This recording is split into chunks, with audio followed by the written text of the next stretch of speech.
all those things that were stoning people, none of that came up. It was all about forgiveness and love and following some basic rules, right? Do you think Jesus was perfect? In slavery and threw a temper tantrum in the temple? What did he do to that lady? He called her a dog and disrespected her, and And he then refused to what? treat her at first. And then what? And then she said he further insulted her and treated her. And does that excuse the foul treatment and the disrespect? And that's someone else's, what they saw. They never said that. How do you know that? What do you mean it never said that? How are we asking you about the story if it doesn't say that he called her a dog?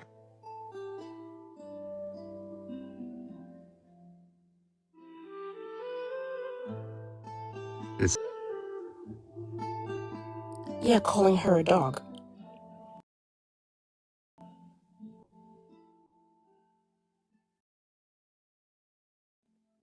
Not only that, the word for dog used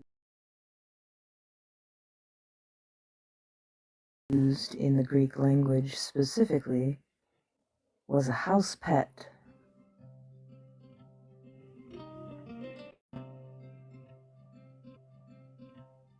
Out to be not the people he was sent to be, to preach to, which were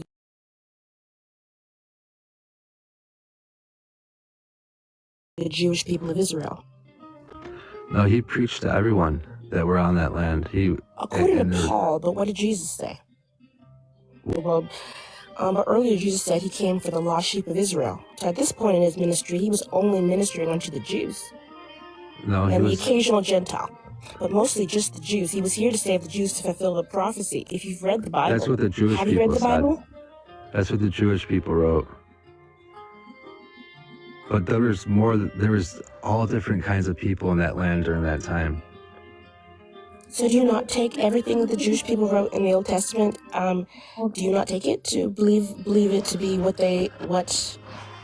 Or do you think maybe perhaps some of it could be mistaken or poorly written or poorly translated? I do, and I believe it because Jesus said, there are going to be people out there that are going to, be sheep's, and wolves in sheep's clothing kind of thing. And I do believe that there are people that use that book as a tool to benefit themselves as people during that time. But I would like to revisit a question that I asked you earlier. What religion did Jesus practice? Love.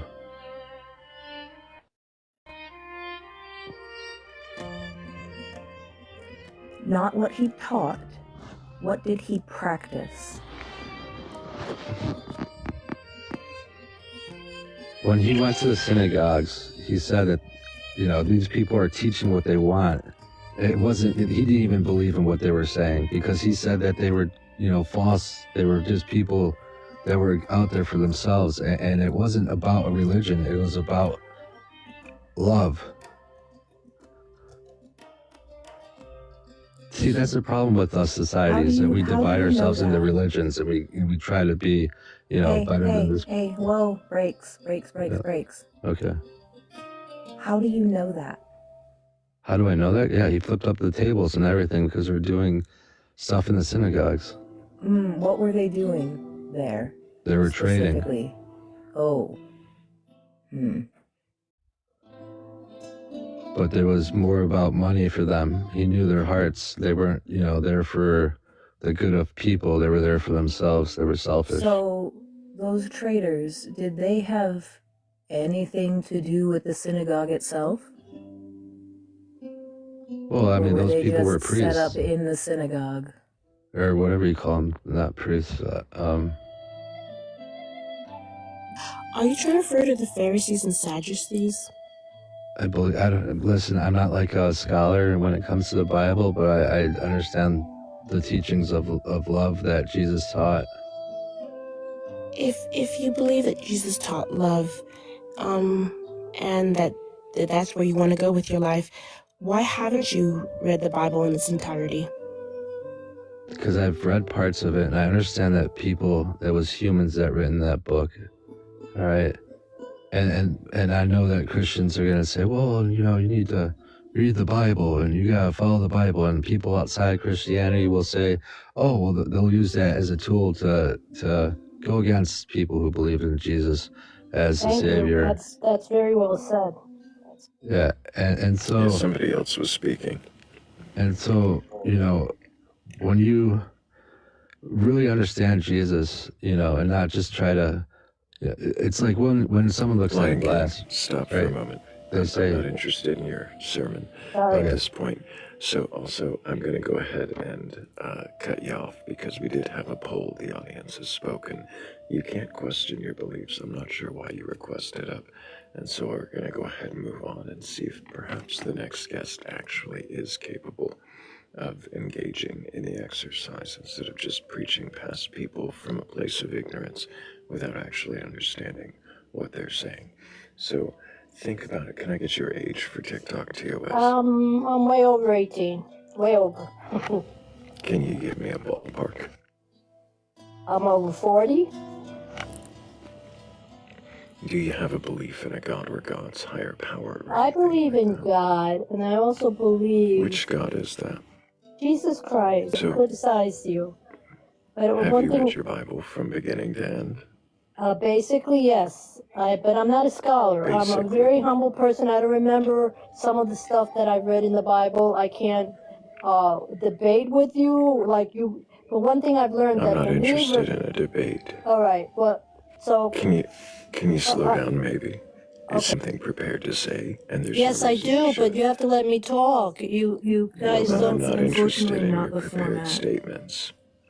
I'm not prepared. I'm just listening to what you're saying, and I'm going by what's being said. Okay. I think non-believers are very cruel people, and they're very Breaks. Hold up. Stop. I'm not interested in the sermon. If you're actually capable in having a good faith conversation, if you're capable of doing that without being a condescending asshole, you're welcome to request backup. But I didn't see that capability in you. Not every single TikTok live operates the same way. You cannot just stroll up on a panel whenever you like. Some places operate differently. Sit and listen for a minute. Figure it out before you jump into a conversation. That quite literally has nothing. The only reason I let them on panel before we were done with the other guest was to make sure they weren't a ghost. Because like it always happens, yeah, I let the current guest down and all the ones in queue suddenly disapparate. Evaporate, yep.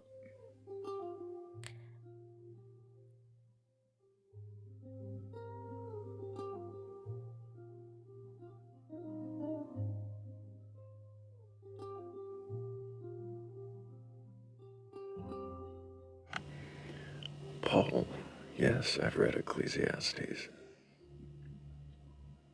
For many non-believers, that's one of their favorite books.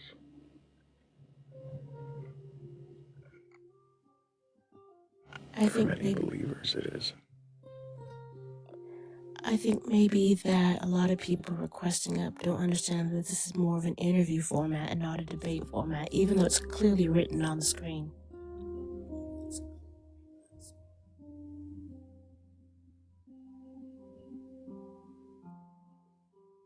White knighting behavior. Yeah. That's unfortunate. I think what's even more unfortunate is that people think that this is an attack. We're not here to attack anyone's beliefs. We're here to question them, to learn from them, to understand what it is you truly believe and why it is you truly believe what you believe. We're not here to say you're like no, not primarily here to say that you're wrong or that you are ignorant and whatever. We're here to understand what it is you truly believe. So if you do have a belief and you're willing to question it in an appropriate manner, such as an interview and not a debate, then please request up. I'm sure we'd love to hear your belief and would engage in questioning it and learning about it.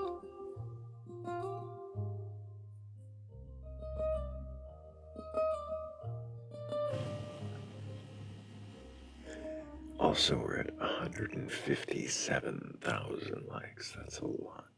I really Hell appreciate yeah. everybody tapping the screen. Sure we could get those shares up. I think we can repost and copy the link and share the story. And I get it. Some of the questions may seem like they're coming from somewhere. They're not. The only way they're coming from is an ideology, not necessarily mine.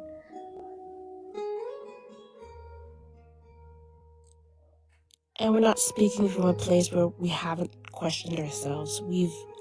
Everyone on panel here has gone through questioning with Thrayle, and rigorous questioning at that. Yes, and on our free time, we go into the Discord and question some more. So it's not that we lack questioning; we enjoy questioning. That's why we're here. That's why we have over 150 people in here, also questioning.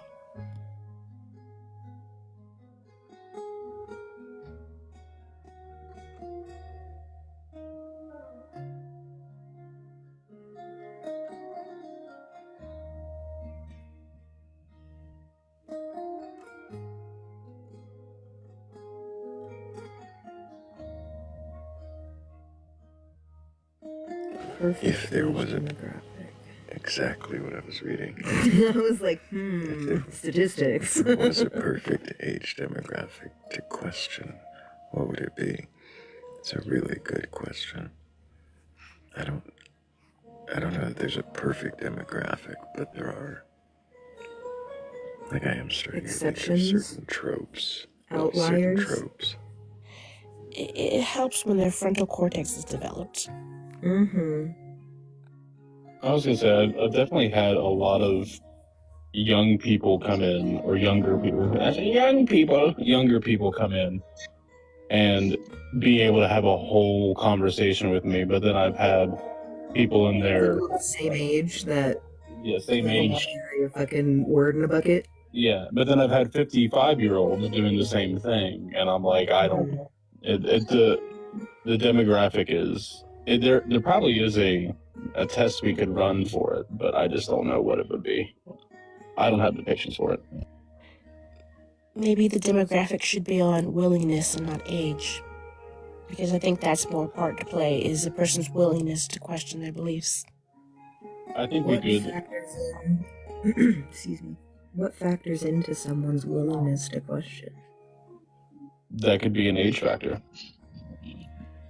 Well, it could be openness, open-mindedness. It could be previous experience, like whatever. I think it has to do with how willing they are to question. Right, but and then that's what I'm saying. What are the driving factors of willingness? It could go either way.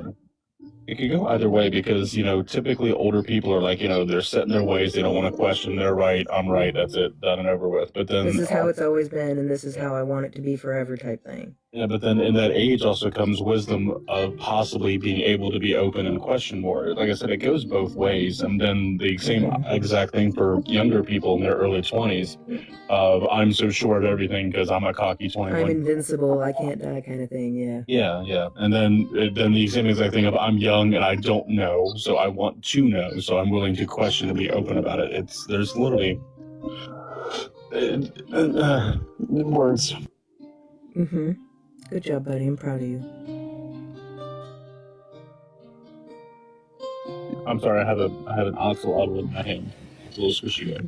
And I got distracted.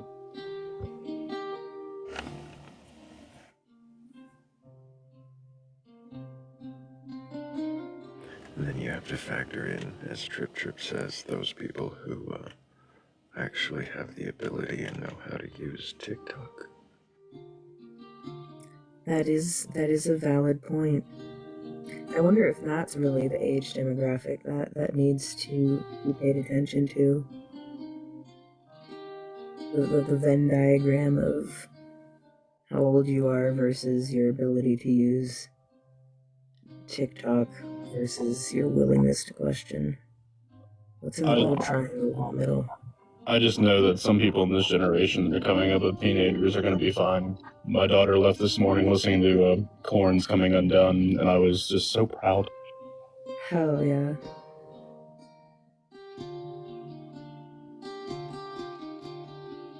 I catch my son singing Linkin Park occasionally. It's pretty great. That's awesome. My 9-year-old's getting into goth music, and I love it. I'm so proud of him. My oldest daughter, she's 14. She's like 8 years above the rest of them, and when she was their age, she's like, I don't want to listen to mom and dad's music. I want my music. This is how quickly we devolve off topic. It's that easy. Isn't that wild? Mm-hmm. What is topic? But if you'd like to stop us from devolving off topic and have a belief in a God, God's higher power or something else like that, and you can question that belief, we're not here to take it, change your mind. We just want to know what your belief is and why you believe it. So hit one of these empty boxes. What? You mean we're not here to pry their beliefs from their fleshy fingers as they cling to the last vestiges of their beliefs? I mean, not intentionally. We'll take it if you want to. I mean, if you want to give it to us, we've got some shelves.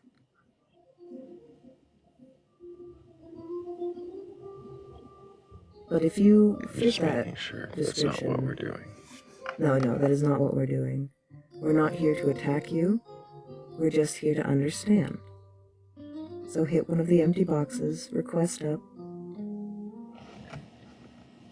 and see if you can question your beliefs.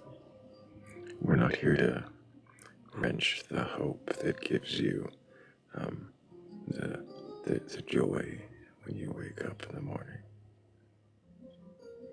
We're not here to wrestle away the last scraps of comfort in a bleak, dismal world.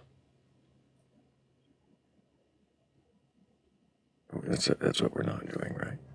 No, that is not what we're doing at all. In fact, none of us up here even have the same belief. You're so terrible. You're terrible.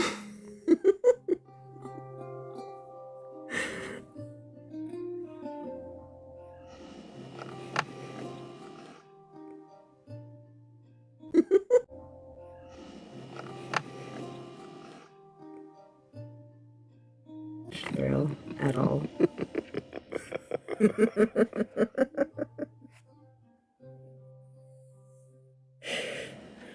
Oh, this is why we can't have nice things.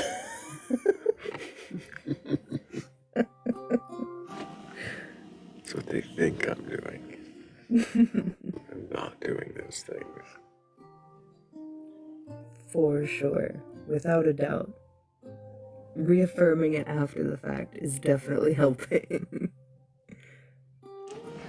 I just thought I would make it clear. Those are the things I am not doing. We'll also try not to end the It's not patriarchy. with intention. Susan. Right.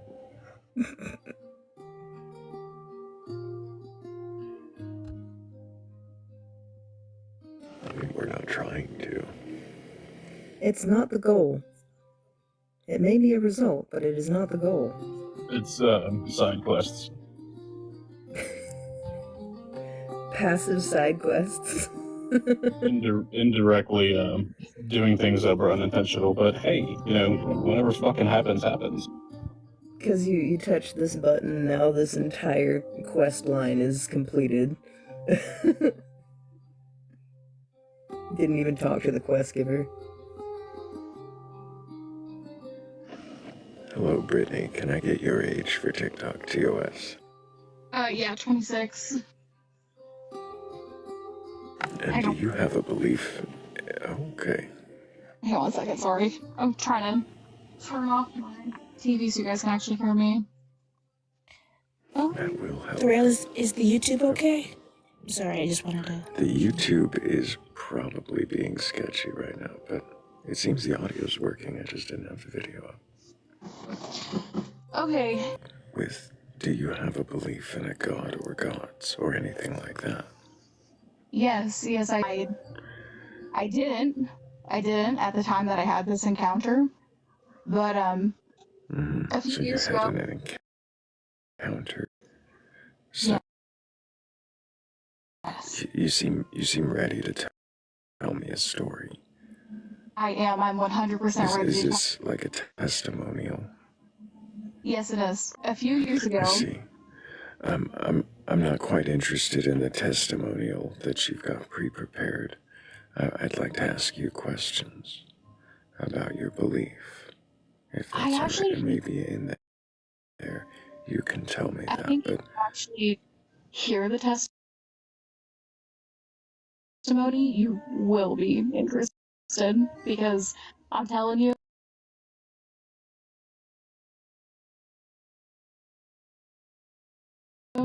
Nobody has that they've encountered God face to face. Yeah. In an elevator, actually. Yes. And there was a big man with a large pointy object, and Okay. Have you ever heard anybody say that? That wasn't even the only one. That's just the most recent. That's not how I would describe God. I'm sure. No, that wasn't God. That was just another man in the elevator with him. Okay, that just God sounds... was basically Keanu Reeves, but 11 feet tall in that one. Brittany, yes. Can we back up just a little bit? Maybe you can answer questions and see if you're actually capable of questioning your beliefs, or are you even here for that? Did you just want to share testimony and your testimony? But here, we are seeing if you're capable of questioning your beliefs. And if you are, you're welcome to request backup. But I'm not interested in just being spoken at.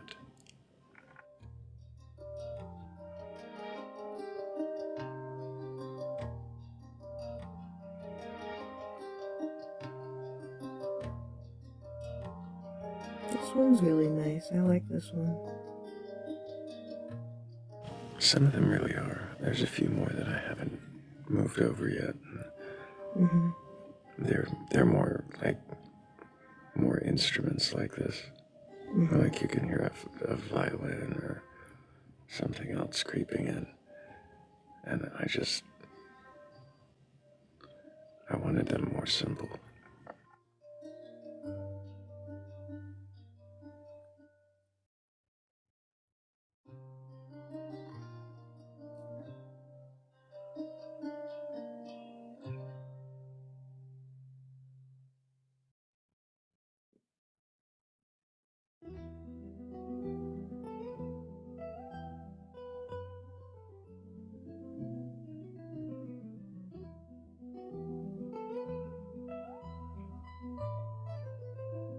I don't tend to listen to a lot of instrumentals, but I love yours that you have on your live thrill.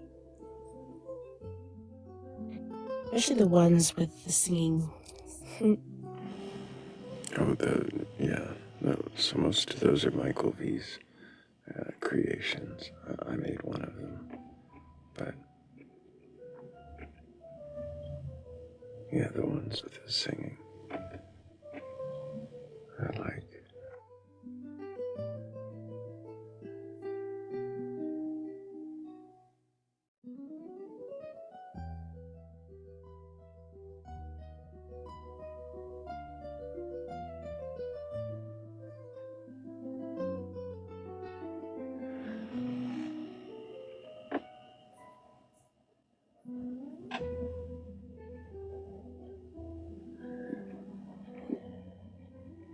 Yeah, movie made the ones with this song, the singing, Can You Question Your Beliefs? And I forget the name of the other one. It was,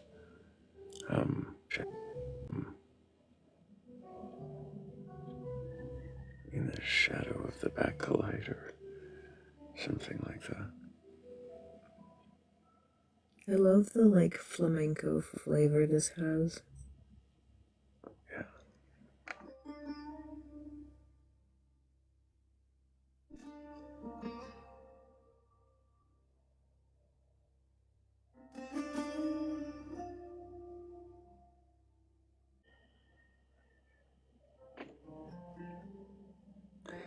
Yeah, I still like the old app that I was using before, but I wanted some variety without leaving the loot behind. I understand. I've been working on some background music for my live as well.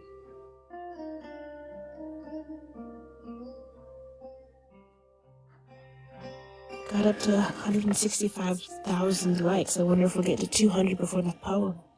167, that's what I see. Oh, it's getting faster, yeah. Holy crap. Thank you guys for tapping. You're awesome. You guys are the goats.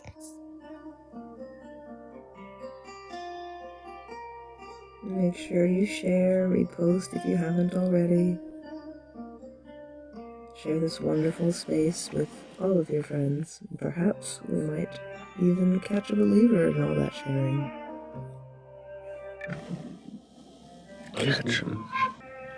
No, just their attention. Oh. And a snare. You're both very morbid today.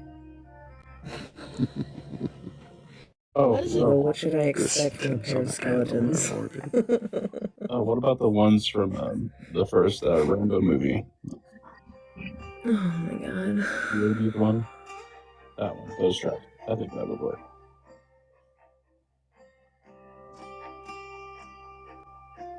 I feel like this panel is the beginning of a joke. A skeleton, a heretic, and a fae and a bat walked into a bar.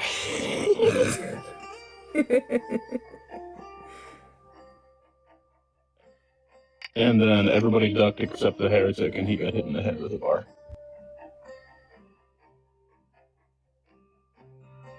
That sounds about right.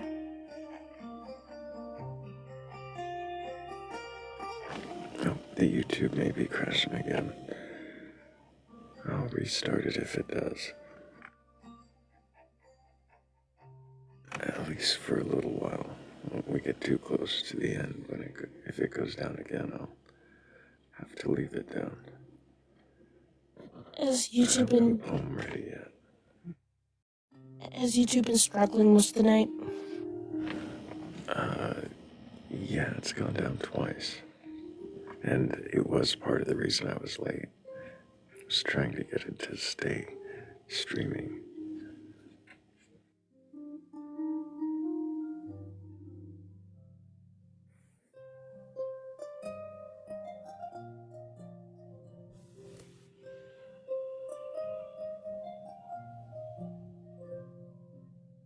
Hell yeah, everybody got that live goal already? Hell yeah. Appreciate you, Paniac and Shell and 96 for helping with that. Knocking out our toroid time. Also, I do see a request. You are welcome on this panel anytime, but I also know that you happen to have a tendency to pocket request, so you can request again if you meant to.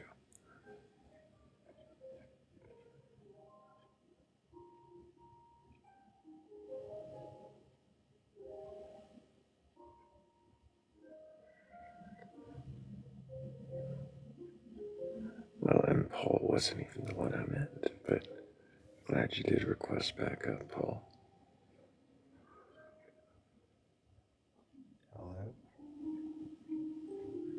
Oh, you weren't kidding. You are very quiet tonight. Well, I hope this is better. little bit. I think if you could get closer to the phone, it might help. Can you remind us your age for TikTok TOS?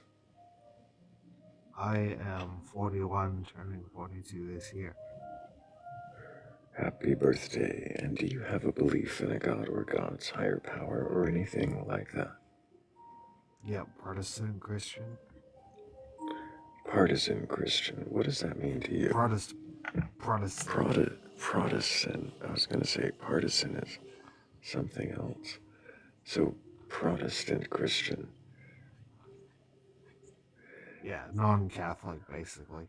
Have you read your Bible from beginning to end? I have read the whole Bible 2 or 3 times, and some bits I've read quite a lot.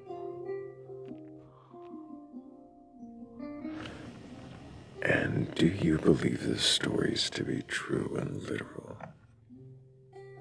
Yes, I do. Including the 6-day creation, Adam and Eve in the Yes, I do. garden. I just don't know enough about evolution or anything, so it's sort of like it's the best belief I have.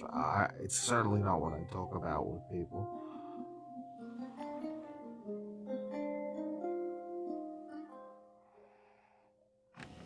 Do you believe in the global flood? You know, I've heard from somewhere that other cultures have evidence, well, not evidence, but they have stories about a great flood as well. So I kind of lean towards believing it, yes.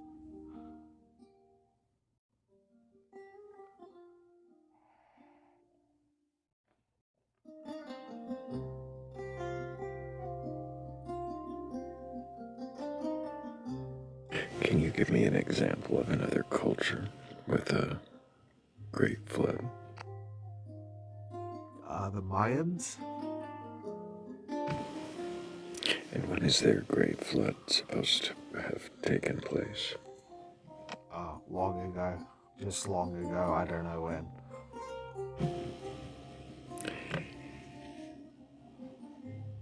Are you sure that it's a global flood record from history in the Mayan myth?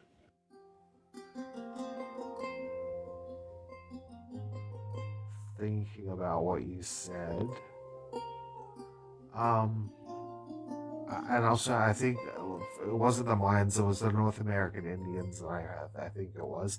But I don't know about a global flood. I've always thought that the flood in Genesis could have just been a localized flood in the Middle East. So, don't know.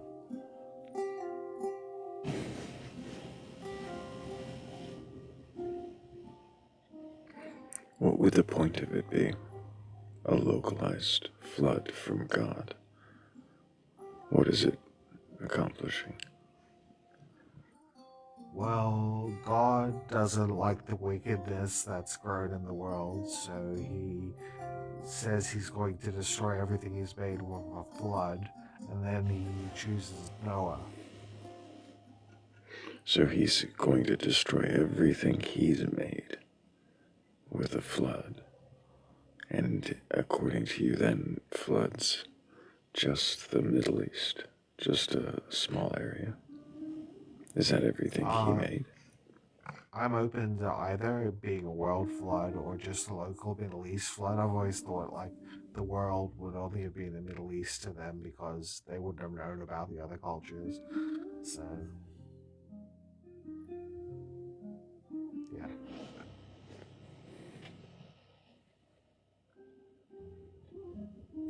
So you're fine with it being either way. Yes, that's correct. So you don't hold a belief one way or... I think matters. Old Testament stuff and like really distant history, it's like has no relevance to my life now.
yeah, I guess description of what I don't want to do, and so We're familiar with.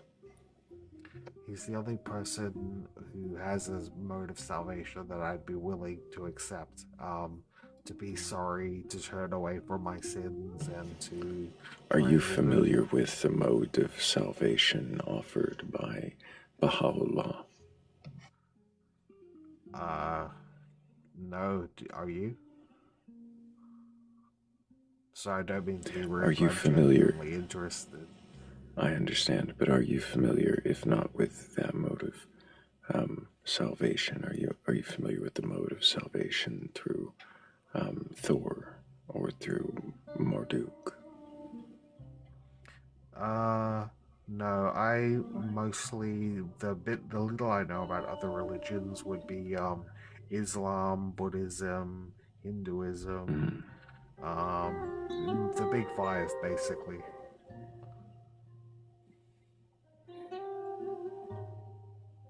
So you're saying in Islam there's a mode of salvation?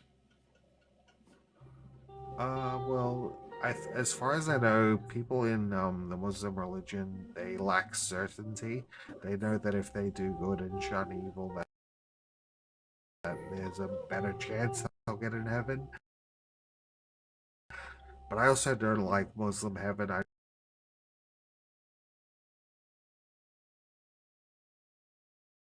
don't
So I've read the passage, but I can't remember the context. But I guess I'd Do have you know to what look happens at. in the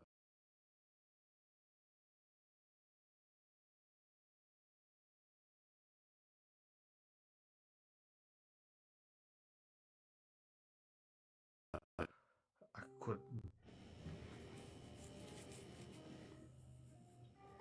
if the two passages before and after are sort of cold historical explanations of things that occurred,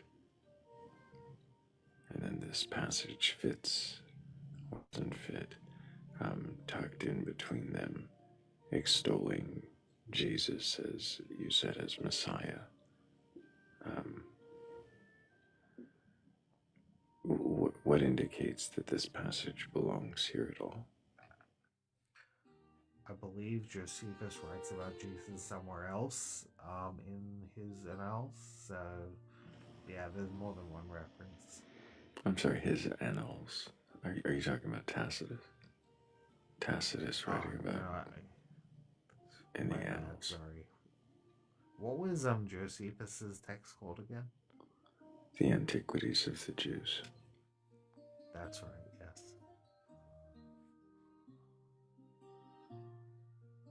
Yeah, I believe there's more than one reference in there to Jesus. It's just that I was talking about the place where it sort of says he's the Messiah and a bunch of other good stuff. But I know that there's a more quick reference somewhere else.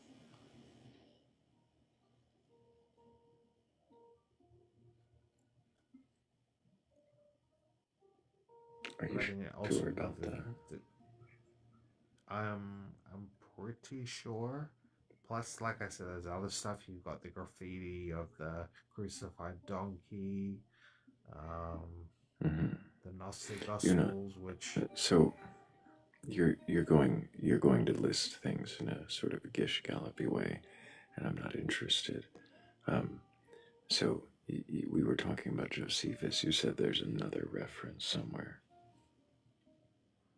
to Jesus. yeah, I would have to alt tab and look it up. Mm-hmm. If Jesus, I'm sorry, if Josephus had not been writing about this Jesus, um, but in fact had written about some other character, and these lines were changed to be about Jesus, um, what what other indication do you have of Jesus? I think you said something about graffiti. I'm not sure how that indicates Jesus. So it's a graffiti of a crucified donkey, and there's a guy worshipping it, and then it says Uh-huh. so and so worshipping his God. So we know that whoever was How does crucified that was being indicate worshipped Jesus? as God. Because it's a crucified God. It's a person who was crucified being worshipped as a God. When you look at the four Gospels, it lines How up does that perfectly. indicate? So because a person is crucified, is worshipped as a god, that must indicate Jesus. Jesus is the only person that could have been. The graffiti couldn't have been a satire about anything else. No, I'm pretty confident it's about Jesus. How did you determine that? It's dated pretty close. I think it's like 90 When AD is or it something. dated? 90 AD maybe. 90. So Yeah, I have to 60 have a look. years later. Which is pretty good historically. Getting So what things about that that? close. 60 years. It doesn't tell me why.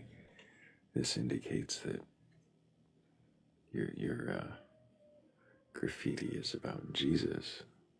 It's a crucified donkey. You said that it indicates there's a worship going on there. Yeah, there's a Something guy worshipping, and it's been written so and so worshipping his God. so and so worshiping his God. How do you know somebody isn't mocking somebody for a different belief that doesn't hit the mainstream, that we just aren't aware of.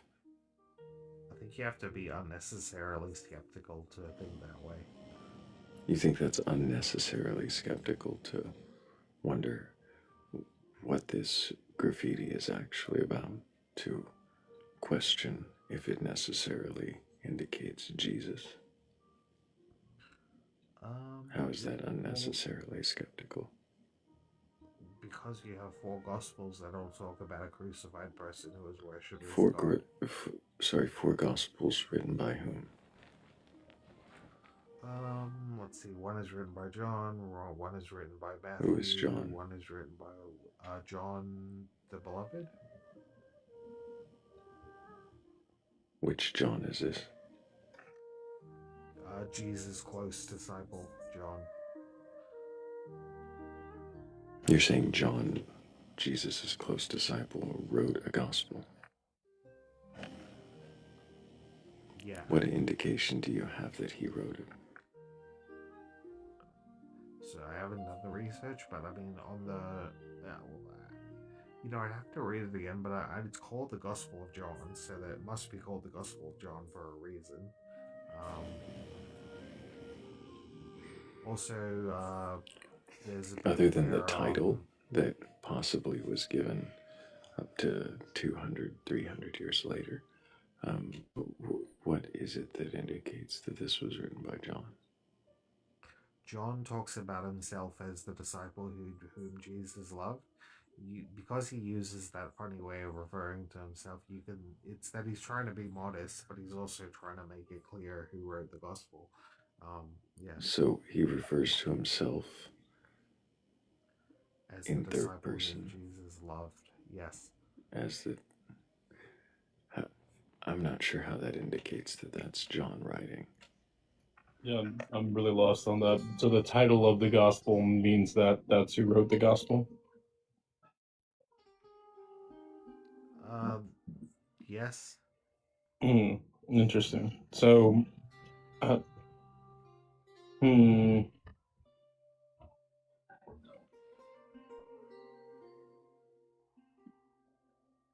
so if I wrote a book and called it,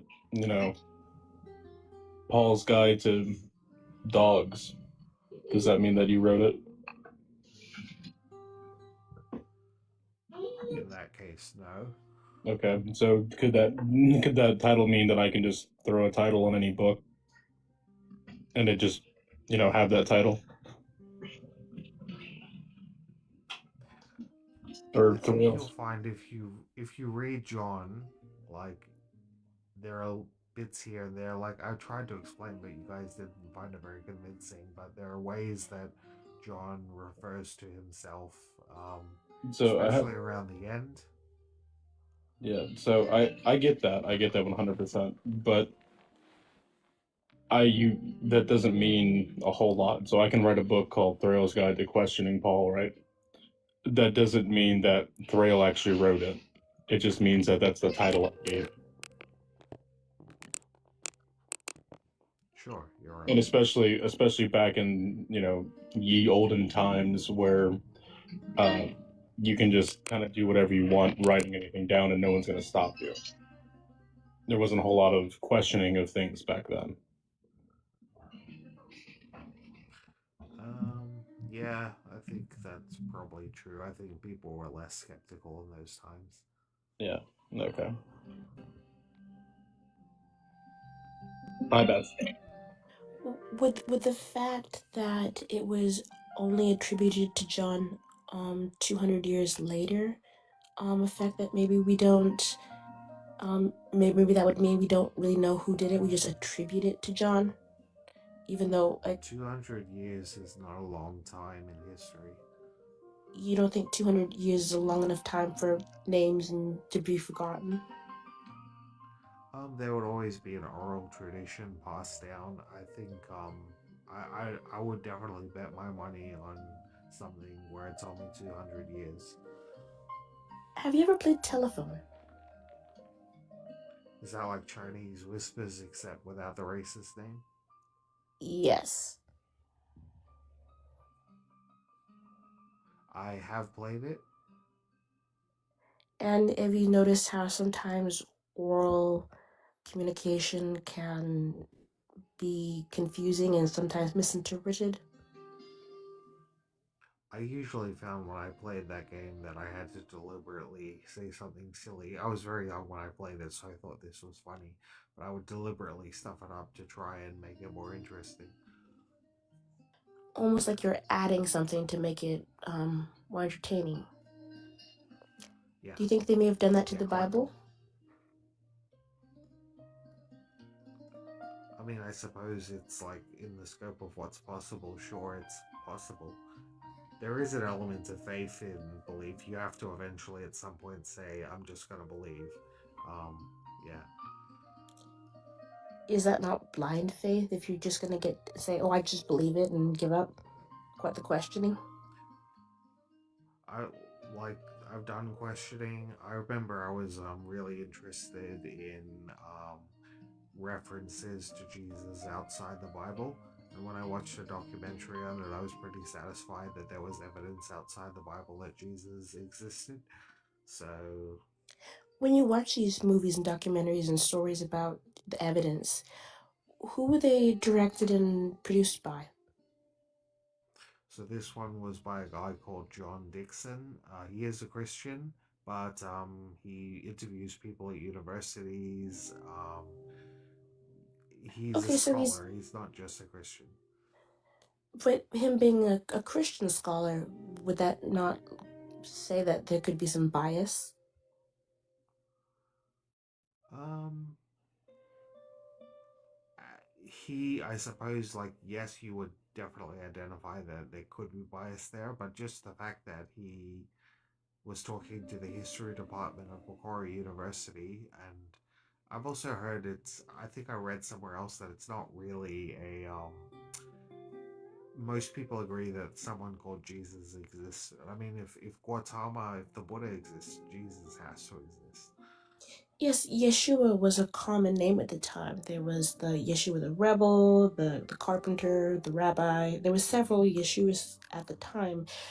Which one are you primarily referring to? Because the Bible gives the account of one, but there's other historical documents that talk about several Yeshuas. I guess I'd be talking about the Yeshua that got crucified. And how do we know for sure which one that was?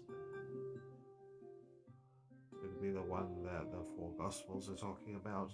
Every Gospel has a crucifixion. I know Mark doesn't have much about the resurrection, but they all have his crucifixion.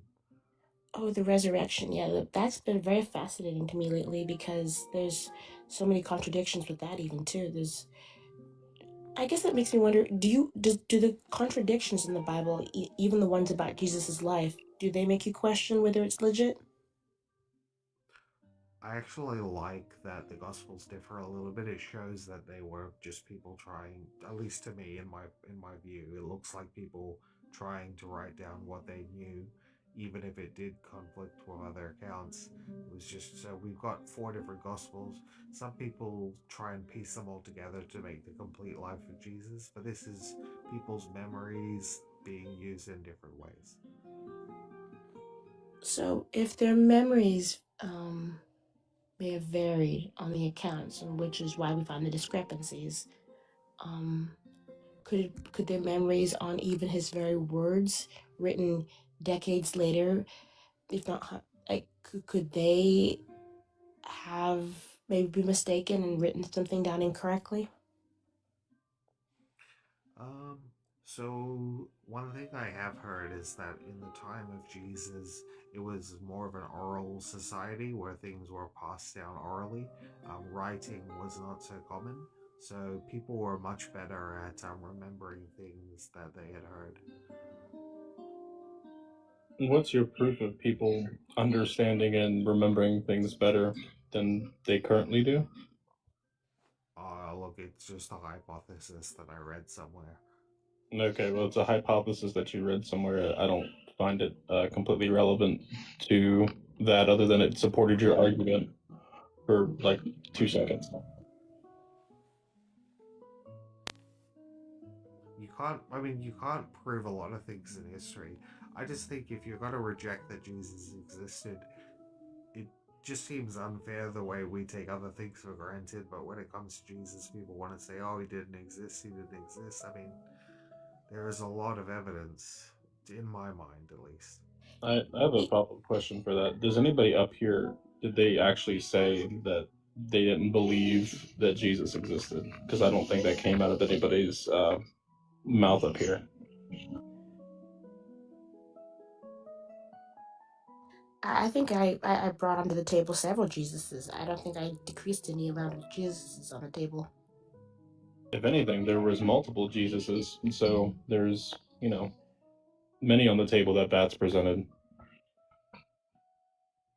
Okay. Well, sorry, I don't mean to be painting you guys in a bad light.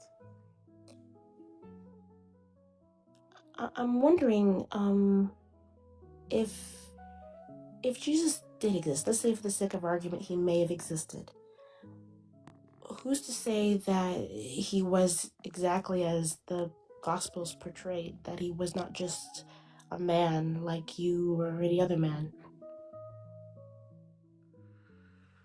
So that's where the resurrection comes into it. And I know in Mark you will barely hear anything about it. John and Luke have a fair bit of stuff about Jesus' resurrection. I'm not sure what Matthew does. So that's the next step. Yes, it's in several Gospels. It's in John 20, Mark 16, Matthew 28, and Luke 24, about his resurrection. But they don't seem to agree on who it was that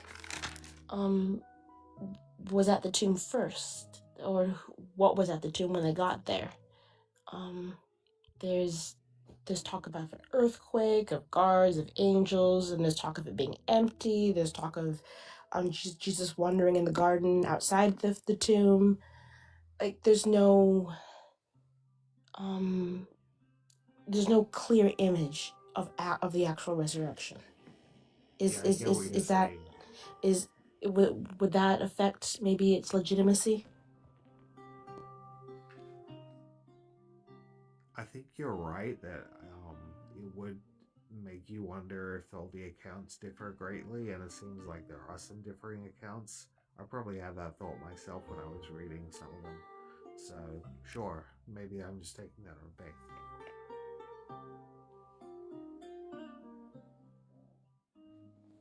Why do you choose to believe this, Paul? Is there a particular reason that you've chosen to have this belief? Because you said earlier that that at one point you just believe. Yeah, I think one way or another, I was always going to pick a religion. Well, not even a religion, but I just believe in the eternity of our lives. I think there's something after death. Christianity is the best possible picture of an afterlife that out of all the world religions that I know.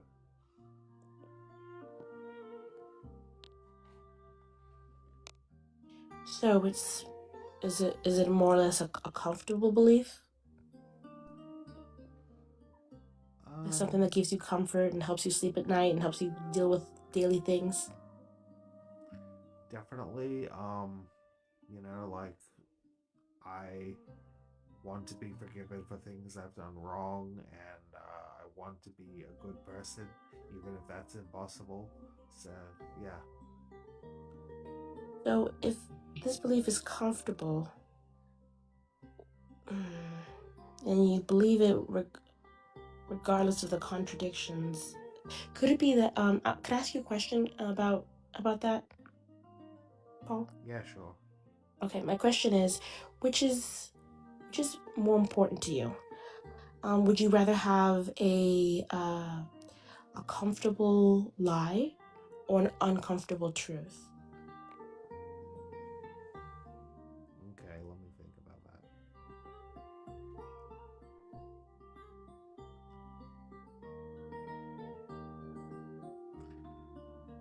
An uncomfortable truth. So if you found something that may not be true, but it gives you comfort, would you be willing to challenge it?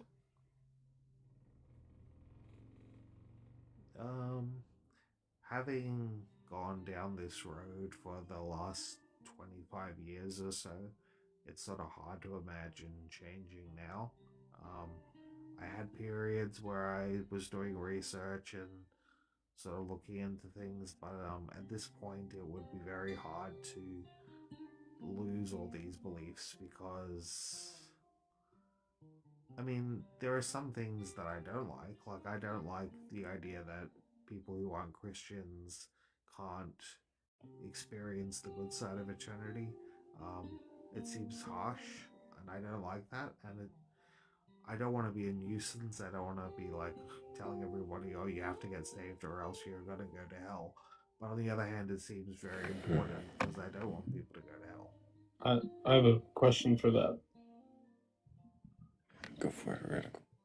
So, a it might be just a tad bit painful for people to hear, but a child who's unalived, does that mean that that child may not have experienced or may not experience the eternal salvation that God offers because that child has no concept or understanding of Christianity? When I was in school, my Bible study teacher said that children who die, God knows how their life would have gone if they lived, and He would judge them accordingly. And so the child, before it even gets to the point of maturity to make those decisions, is already judged and is thrown up or down. Only because the life that they would have lived is already known. The children that were thrown down, say someone passes away under 15, and God deemed in his all-knowingness that somehow they may have in later in life done some grave sin and never repented, but then them never getting the chance to make that sin are judged according to it. Does that seem fair?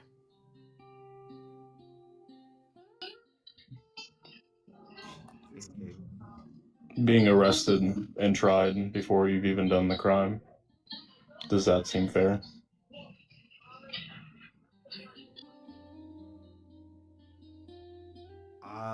this like it is a bit of a mystery what happens with. I mean, like even my Bible study teacher, what he told me, um, that's not written in the Bible anywhere. That's just what he came up with.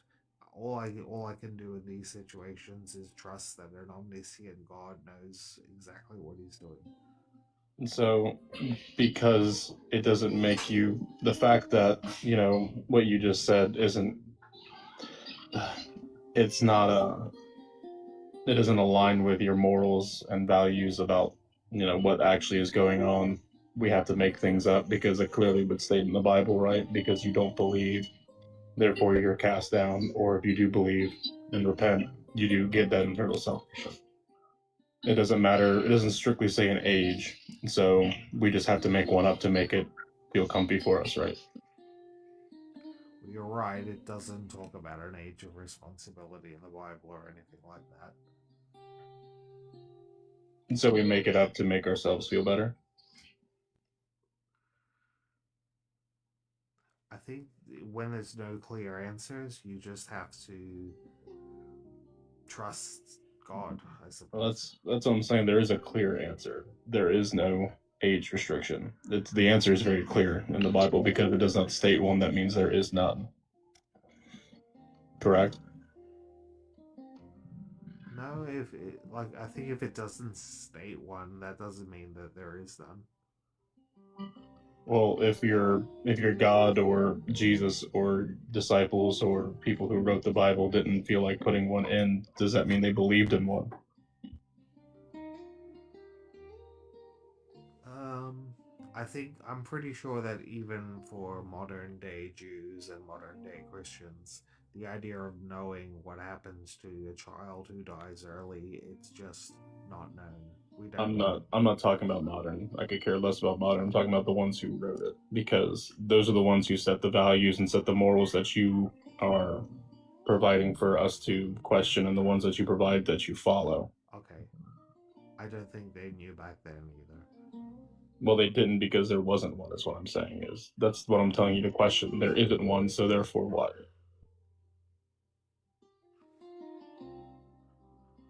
So we're talking about age of responsibility, right? Yeah. So a 5-year-old has their age of responsibility because why? Would you give a 5-year-old the age of responsibility?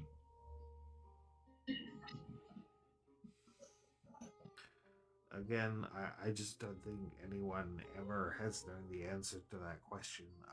I think if there was an answer, it would have been given. It's something we're not supposed to know, I suppose. Like that's why like parents, especially Christian families, and I've seen a lot of them at my church, they make every effort they can to educate their children in these not in like what happens after they die, but you know what I mean. Like they try and do everything they can to set them on the right path. I think I'm good through. Or you? No, I'm not good, but I'm gonna mute. I'll pass on that. If a non-believer also raises kids to do good things and to be good people, say they even donate to the community and help homeless shelters and do all right things, but they never become a Christian, do they go down or do they go up? I actually don't know that as well. I grew up in a cult and they had this idea called the Great White Throne Judgment, where after the Christians had all been saved, God would judge everyone else according to their works. I don't believe that anymore, but I do believe that God, hopefully, God has a way of deciding about other people that like is based on their works. So then what's the point of being saved then if you just be a good person? Um, because it's assurance. It changes you. It's hard to be a good person like without knowing that you can have some grace in your life. Would you, Paul, would you be a good person without the Bible, without Christianity? Probably not. Um, I I left the church for about 4 or 5 years, and I just tried living for myself, or at least I thought I was living for myself, and it didn't go very well. And you attribute the fact that it didn't go well to you leaving the Christian faith? Uh, yes. Yeah.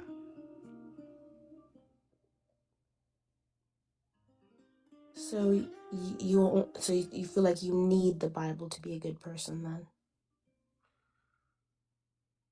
Is it true or To is it? know that God wants me to make it, and God is on my side, it definitely helps a lot.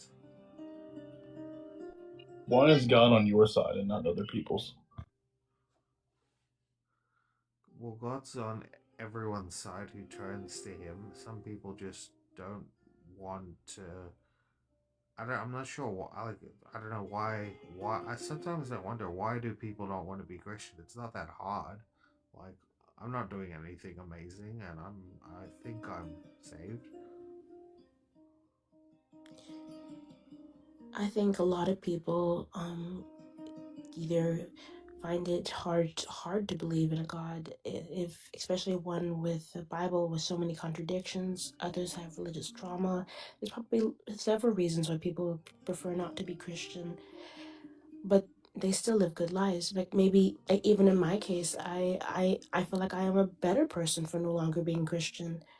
So if if people's experiences are different, how how do you know that you're on the right path?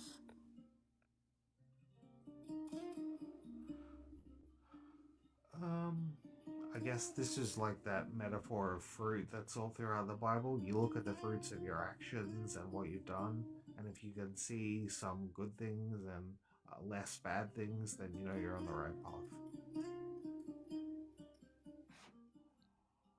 So, what if there's a Christian who's maybe not the nicest of persons in the world and does maybe horrible things in the name of their Bible? And then there's a atheist who, not amazing, not the most best person in the world, but they do good, they do right, they help their fellow man, and they don't be an asshole. Which of those two is going to heaven? They could both be going to heaven if God judges people outside Mm, of the faith based on their works. but that's not what the Bible goes by. That's your one. That's your wish. That's what you think should happen, but that's not what No, you no, no, no, expect no. to It's happen. in Revelation. Where? It's around. Okay, hang on, I'll find it. Just give me 30 seconds.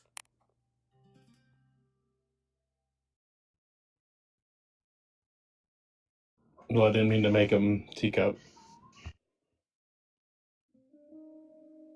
Well, while he's looking in Revelations, the likes have gone up to 175,000, and I think the shares. Oh, shares at 6.6. Perfect.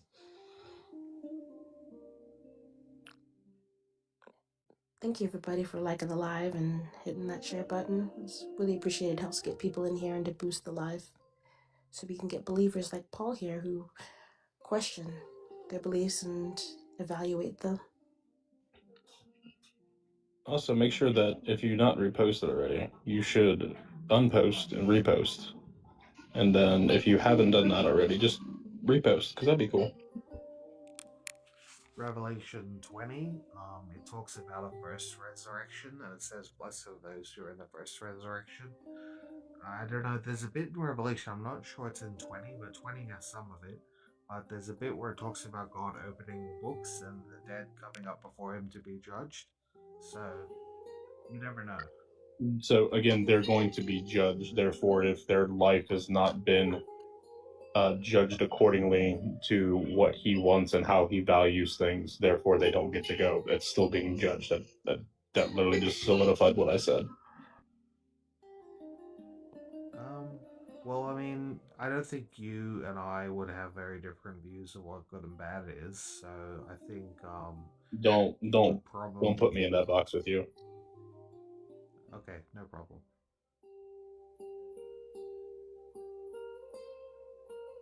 What if What? we did have? I'm sorry. Go ahead, Heretic. No, Beth, you go ahead. I'm gonna chill for just 2 seconds. Okay. What if we did have differing views of what's good and bad? Like maybe say like I had the view that uh children going to public education was wrong and they should go to private education or they should be educated by their parents. What if I believe something like that and then you believe something like no, they should go, every child deserves a public education? There could be differing there could be minute differences like of our what is right and what is wrong. I could believe that coconuts horrible whatever it is nut, um and you could believe, ooh, no, coconut's delicious. I love my beverages in a half in a coconut shell. Like there's so many things that we could believe is right or wrong or different. Like who determines what is right and what is wrong?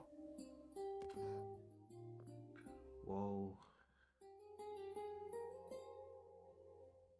if we determined what right and wrong was, that would just be left to change as time changes and as society changes.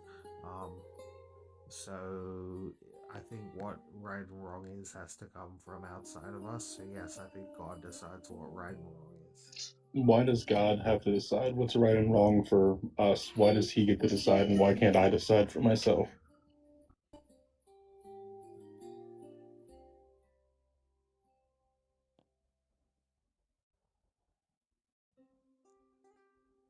I mean, you can decide what is right and wrong for yourself.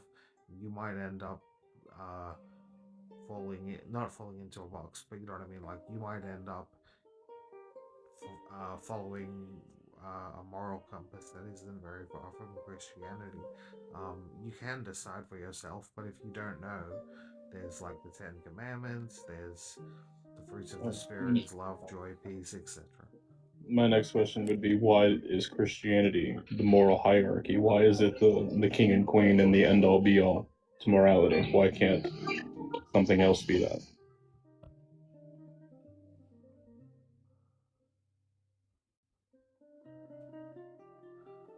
Um, I guess you'd have to look at, like, I mean, okay, so we could look at all the different religions and sort of go which one has the best sounding morality. And if you don't want to look at religions, you could look at ethical and moral theories based on philosophical concepts like deontological ethics, But then utilitarian ethics. that's not answering my question, Paul. I said, why is Christianity the moral hierarchy? Why is it the end all be all, not other religions? Well, it is for me. You have to, like, not, sorry, I don't mean to talk to you that way. Everyone decides for themselves what compass they're going to follow. For me, it's Christianity. I don't. You've probably got your own ideas that are different to mine. So yeah. Yeah, but why is Christianity the moral high ground? Why is it the Obi-Wan Kenobi of religion?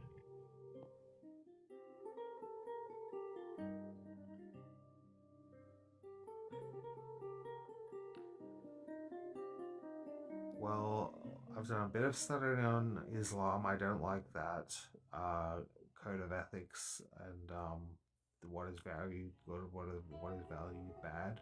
Um, some older forms of Buddhism, it's not so much about the morality, but it's more the end result. They just talk about non-existence, like Buddhism is convincing yourself you don't exist.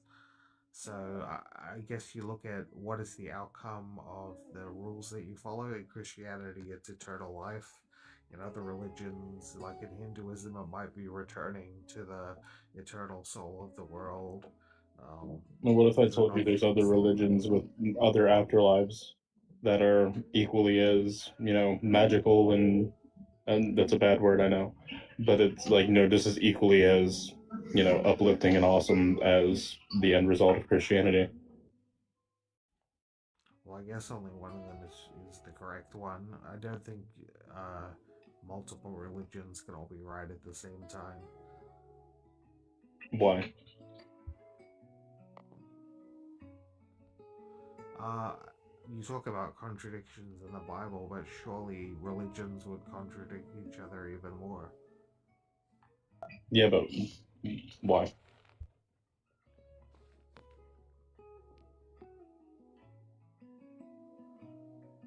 Why? I don't know. I mean, why do religions contradict each other?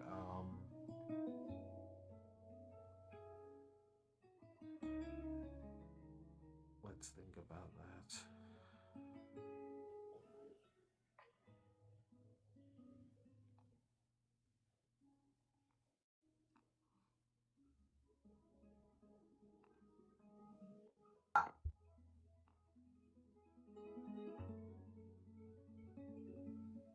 Okay, so like how would you discern which one is correct?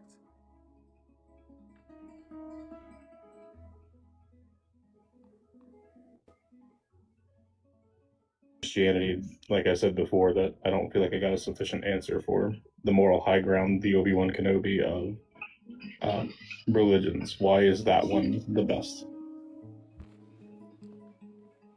I know the Ten Commandments gets hated on here, but I find that's very obvious and basic, and not maybe not the first commandments. They're a little bit harder to reason with, but like don't commit adultery, don't murder, don't steal, even don't covet.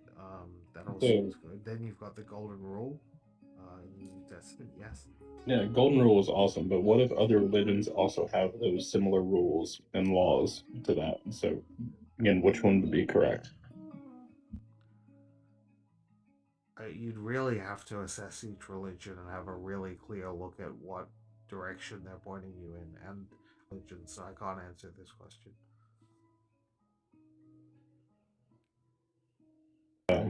That's I'm done for a little bit. You go ahead if you've got something.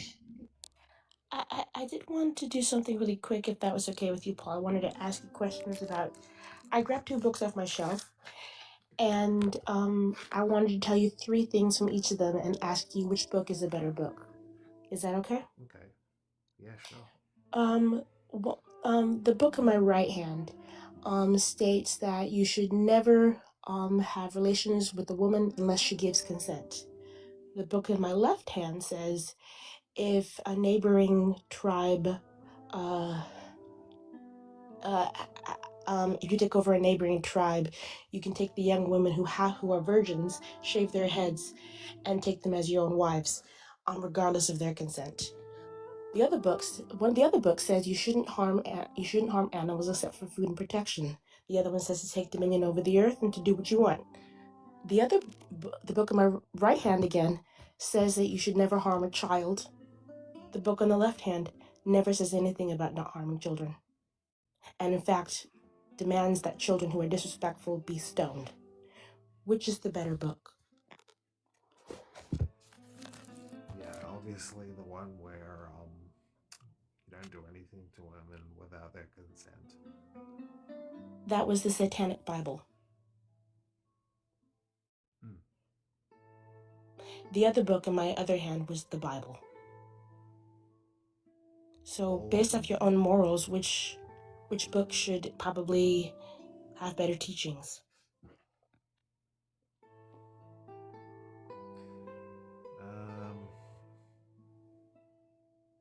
In the examples you've given, definitely the Satanic Bible has the best outlook there. But like things have changed. Whatever was going on in the Old Testament is done. It's finished. I don't know why things weren't better right from the get-go. I can't answer that, but it's certainly, I don't think anyone in my church would be shaving women's heads and sleeping with them without their consent.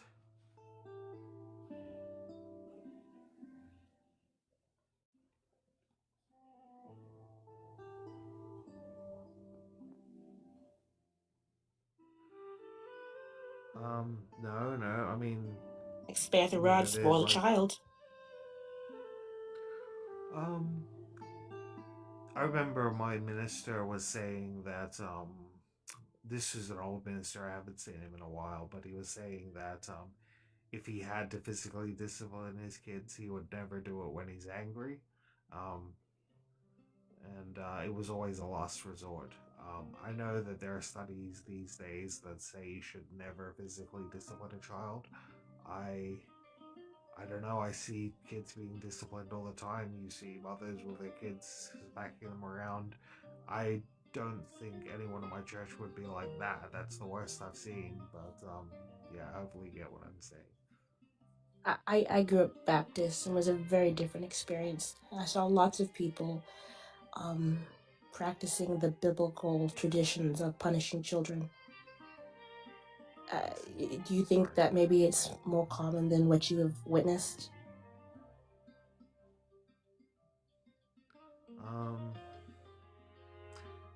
It could be. It certainly could be.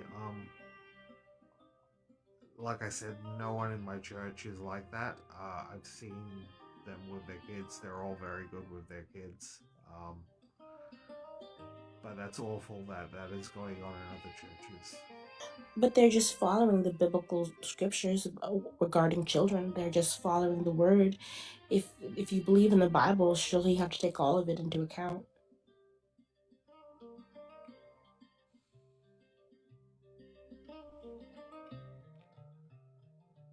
No, you raised a good point there, and I don't have a good answer for that, I suppose.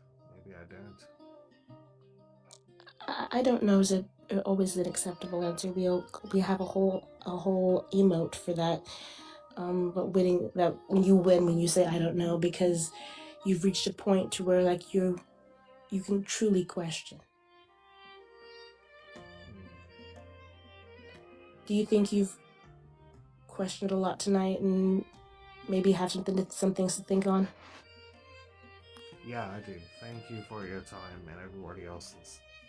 No, but It do was you very think? nice to talk to you, Paul.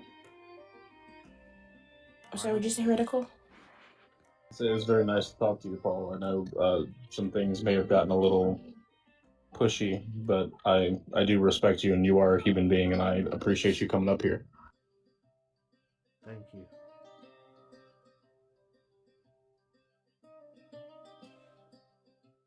If you were to find out tomorrow that everything in the Bible was incorrect, that say some archaeological find happened or something happened in the news or whatever, and you but for whatever reason you found out that for sure the Bible wasn't real, would it change how you lived your everyday life and how you treated people and commune with everyone else?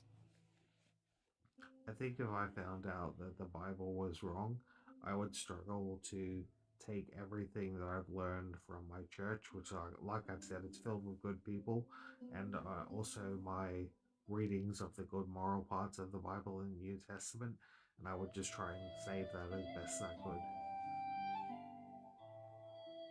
Yeah, but there's lots of good people who in the Satanic Temple who are very adamant in believing that their beliefs promote equality, and they do charities and they do outreach programs.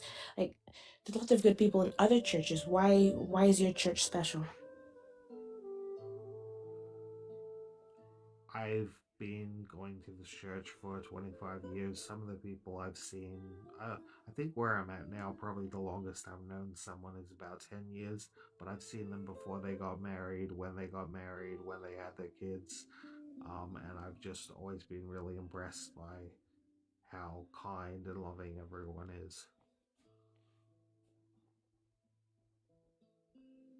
So you found community, Community is a big part of it, yeah. and because this community is full of good people, you've decided to take on all their beliefs. Is that fair to say?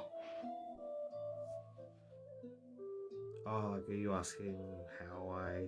Because that's uh, Like, when I would first you agree with wanted them on all to. things? Like I'm surely that, like, even there must be slight differences of opinion even on texts of scripture or things between the members of the congregation. We don't really force any particular view. Like, if you have a question, you're free to ask it. So, I, yeah, that's my answer. Do you think your pastor would have reasons or explanations for the some of the inconsistencies and contradictions in the Bible we talked about today? I know one of them wouldn't. There's one pastor who, I've asked him difficult questions before and he hasn't had good answers. I can think of one who would, though, yes.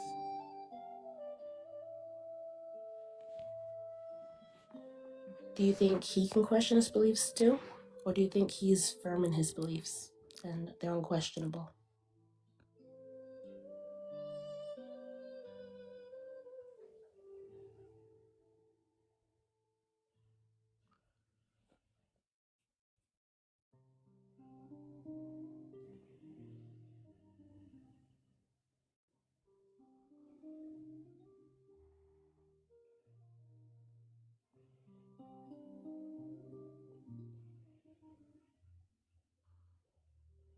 Well, if at any point, if they decided that the Old Testament was accurate in their treatment of the Canaanites, and they started to do that, would you continue to follow that church, or would you say no? That's a line, and I'm not gonna, like. Could they cross a line for you?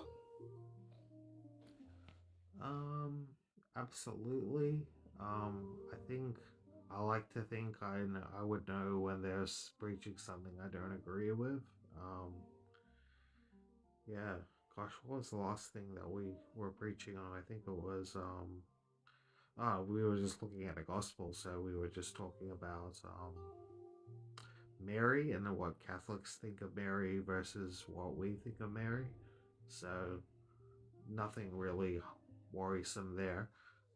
Catholics venerate Mary as the Mother of God. We don't get intercession with Mary for our prayers, so that was one of the differences.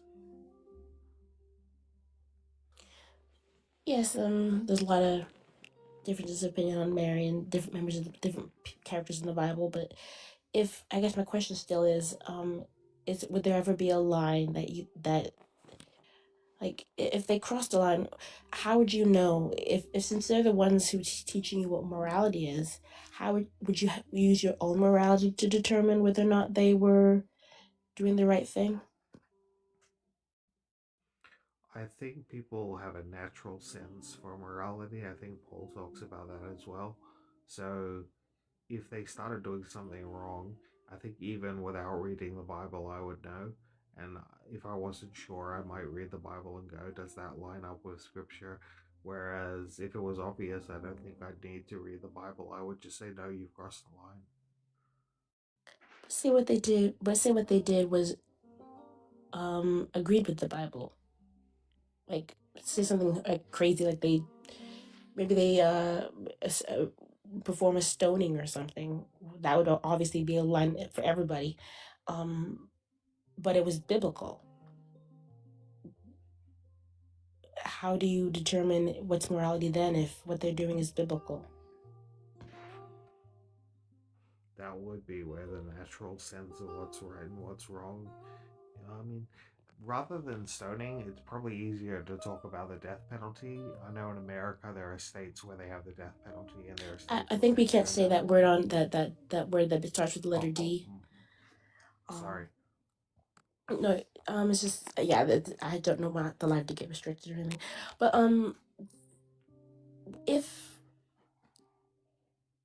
if there is this innate morality, where does it come from? Do you think that you because you said there's an innate morality? I don't.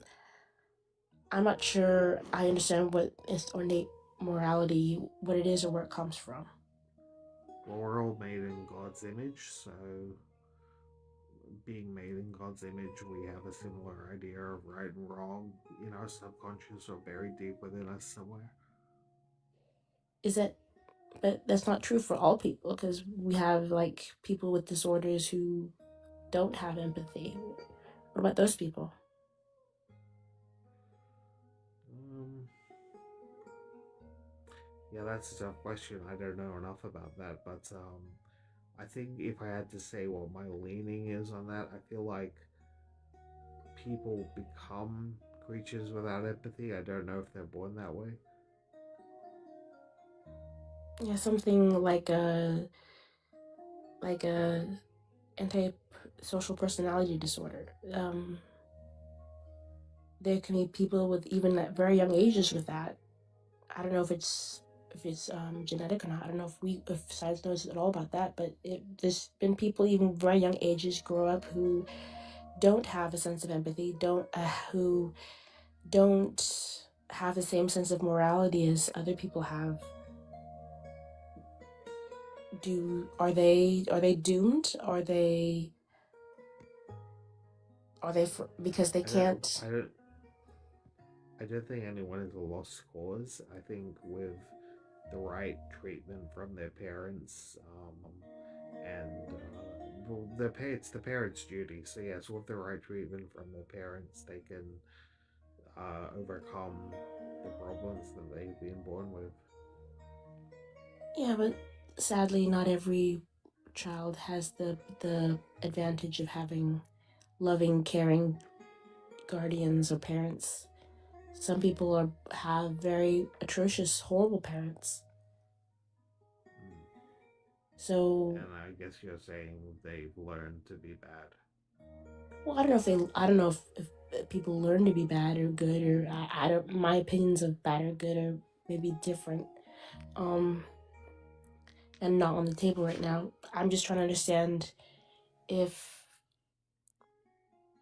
if you maybe believe that this innate sense of morality that you say you have, if you believe it to be like protecting you from doing wrong things, but then again, you I'm sorry, I'm struggling to formulate a question with my thoughts right now. I have a lot of thoughts. Does anyone else have maybe a better question?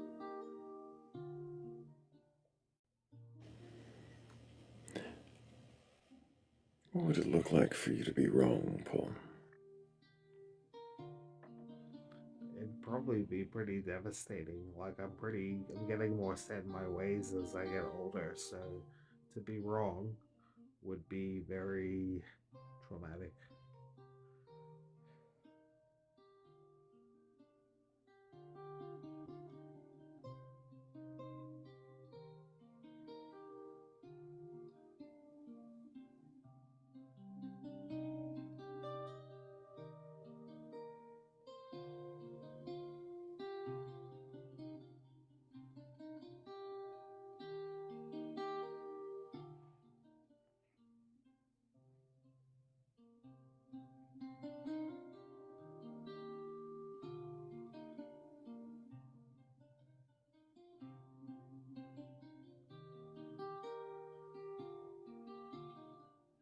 Okay. Sorry, did I forget something?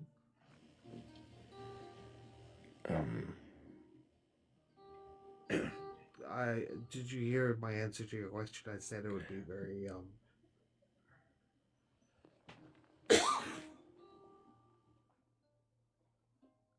Be very what? when you said what would it look like for you to be wrong? I don't know if you got what my reply was. I said it'd be very traumatic. Um, I'm getting more and more set in my ways as I get older, and I think I would be struggling to find solid ground to stand on. Mm-hmm.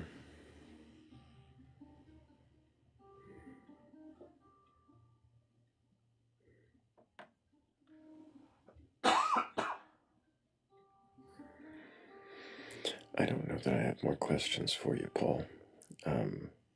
Probably another time I will. I'm sure I will. But I think we should keep moving forward. So, thank you for coming Thanks up for and having me. answering questions. Yeah, absolutely. And big W's for Paul. There are some questions we probably should have asked, but like the one Morgan just said that we should have in the comments where Morgan is. Why aren't you on panel, Morgan?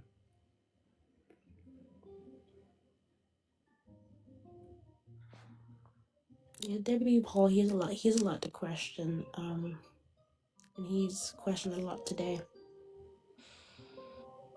Absolutely. Hello, Anissa. Can I get your age for TikTok TOS?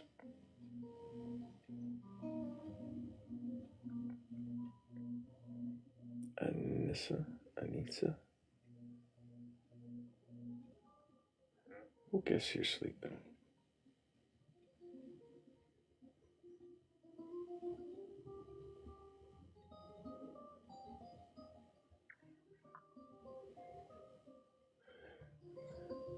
Hello, Clyde. Can I get your age for TikTok TOS?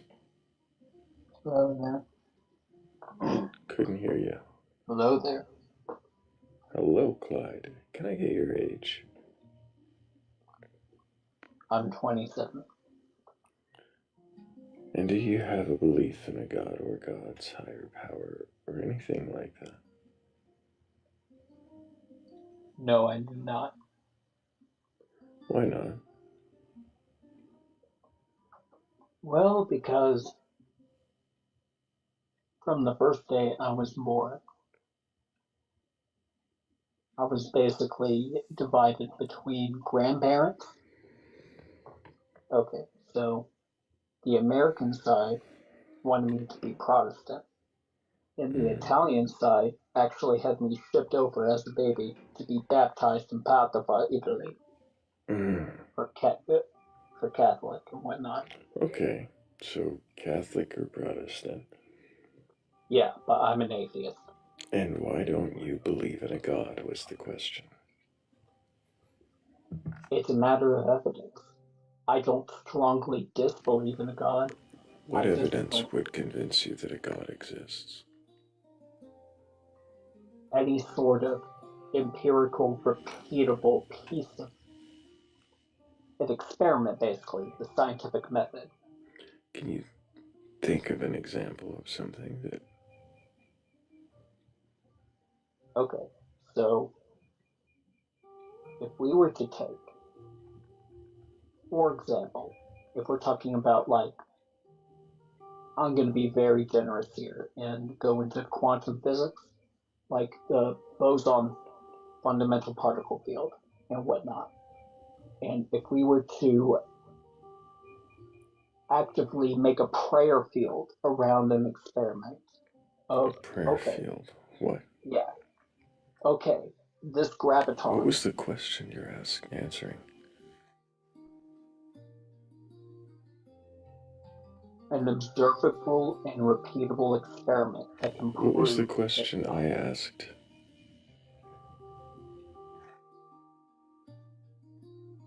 the question you asked was in regards to what it would take for me to actually believe in God.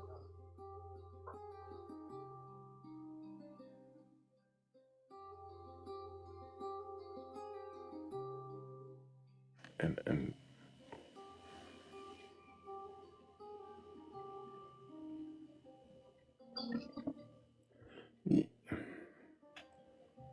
So can you answer the question? yeah, I guess. Clyde, I was talking to you, man. Can you answer the question that Thrayle asked just a moment ago that you repeated? Oh no, I'm sorry, I'm on my phone right now. I'm trying to adjust so I can hear you. Okay. Clyde, it seems like you're not quite prepared to be up here. I think we're gonna go ahead. Maybe paying a little closer attention Yeah, to get the back to me when I conversation. can actually have a stable connection. Yeah, sounds good.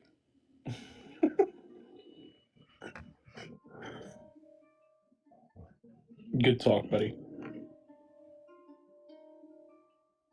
Was that even my question? Nope. Didn't think so. I was kind of interested in the prayer field, though. Like the Power Ranger grid from Power Rangers. Does it work the same? Oh, there were questions there that I'd love to ask, but we'll have to wait. Hello, Chandra. Can I get your age for TikTok TOS?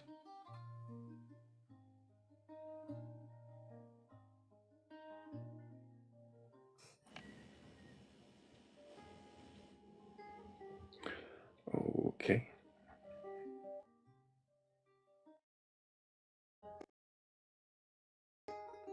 Poetry time might be coming sooner than expected.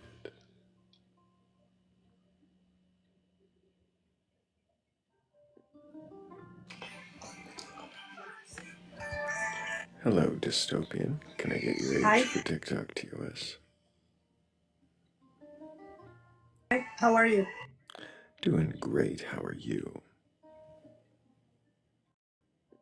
Get your age. I'm doing good with a little bit of snowstorm, but I'm fine, thank you. But I'm fine, thank you. Do you In the philosophical position and atheist to the Abrahamic God.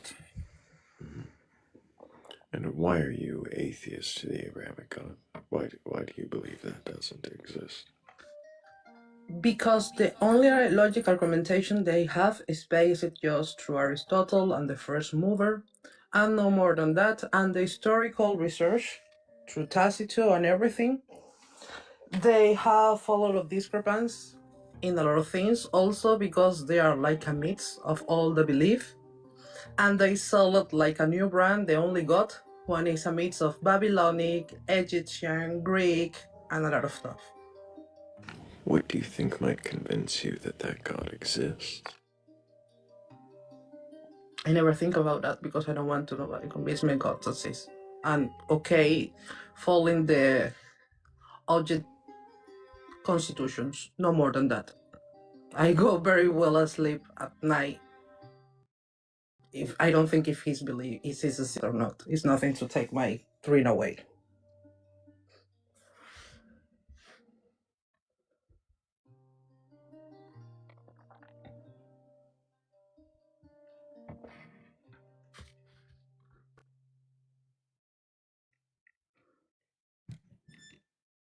So you don't think anything could convince you that that God exists?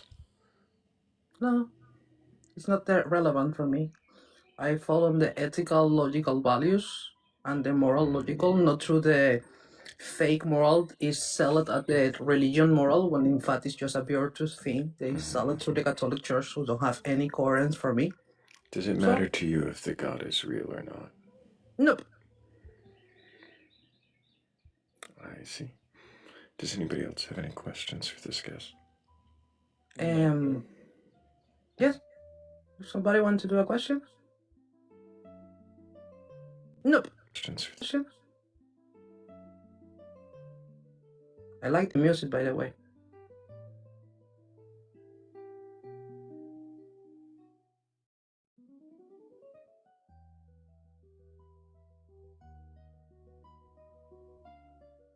No, I don't believe I have any questions. Okay. And yeah, I appreciate you, Dystopia Girl. Thank you for joining us up here. No, I appreciate this space too. It's very comfortable. Absolutely. Hope that you keep asking questions. And if anybody else has a belief in a god or gods, higher power, or anything like that, you're capable of questioning your beliefs, then go ahead and request on up.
Question your beliefs. The question of belief is to knock on the door of the house you built in your sleep. Some walls are made of inheritance, some of fear dressed as certainty, some of stories repeated until they forgot they were stories. But curiosity is a quiet crowbar. It does not destroy the house, it opens a window. And suddenly, fresh weather enters the mind.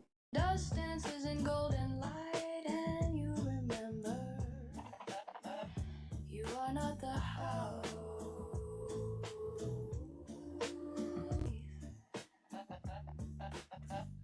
A belief question does does not mean a belief betrayed. Only that your spirit has chosen growth over furniture. Ask gently, wonder wildly. Let mystery keep a chair at the table. For the bravest souls are not those who cling to answers, but those willing to fall in love with better questions.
Welcome in. Can you question your beliefs?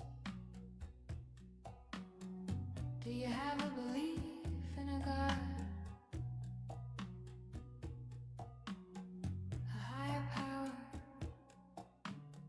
Or anything like that? Request on up.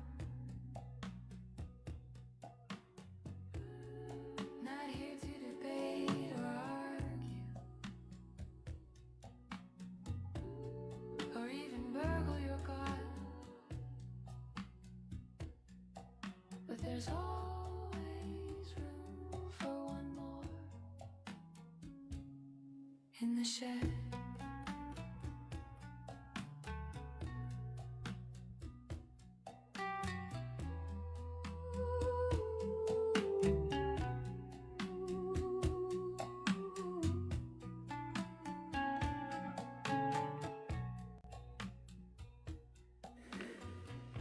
Welcome back, Clyde.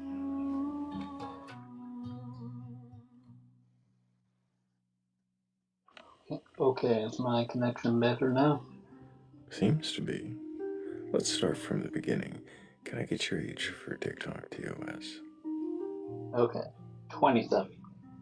And do you have a belief in a god or God's higher power or anything like that? I do not. Why not?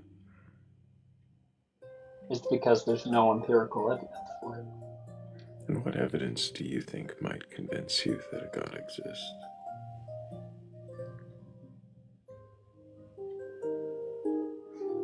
That's a hard question to answer, as there are so many different ways of proving that a god exists. On the quantum level, a single anomaly that directly states I am here, or a direct thing in modern physics that people on Earth can see that states I am here, can prove that. And if you had that sort of I am here in quantum physics or in some other empirical way, then you would believe in the god. Would you worship it for just for existing and providing evidence of itself? Not necessarily. It would have to give a reason for me to worship it. What reason do you think would be good enough for you to worship a god?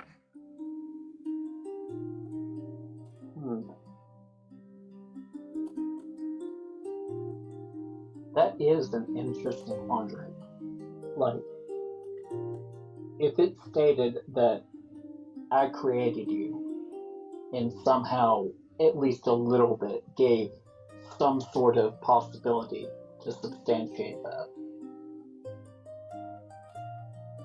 then I'll be halfway there.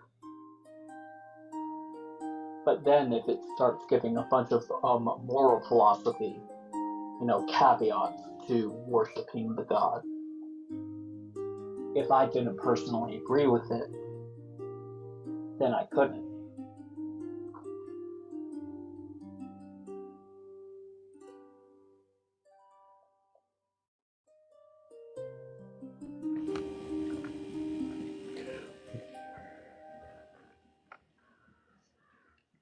I was going to ask a Morgan's question, and then I read it all the way through.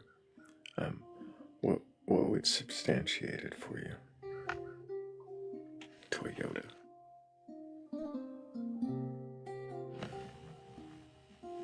What would substantiate your a belief in a God for you? What would substantiate a belief in a god for me personally is if there was a repeatable observation of the deity actually having an impact on our universe. And it wasn't completely either malicious or indifferent.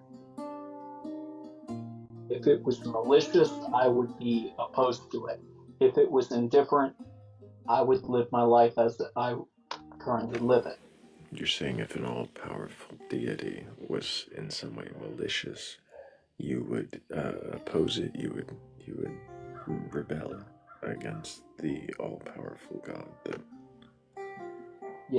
supposedly created you. Yes. And if it was indifferent, then I would also remain indifferent. Are you saying that if a God did exist, that your morality would necessarily be higher than its? In all honesty, no, quite the opposite. My morality is actually, the gauge of whether or not I would engage with God and how I would interact with the God.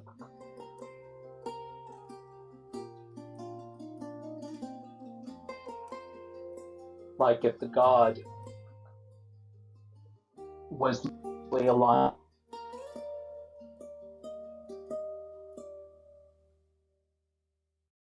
would be much more. You cutting out quite a bit there, Clyde. Was completely indifferent, I would remain indifferent. If Was it the just God, me, or did Clyde just cut out for that entire answer? Yeah, he did. Oh, am I? Okay. Oh. Okay, my internet's still not perfect. Appreciate you, Clyde. I don't know that I well, have basically, any if God for was you. opposed to my morality, then I would oppose the God. If it was indifferent, then I would remain indifferent. If it was much like my morality, then I would be open Inclined to actually. to venerate or worship. Yeah, exactly.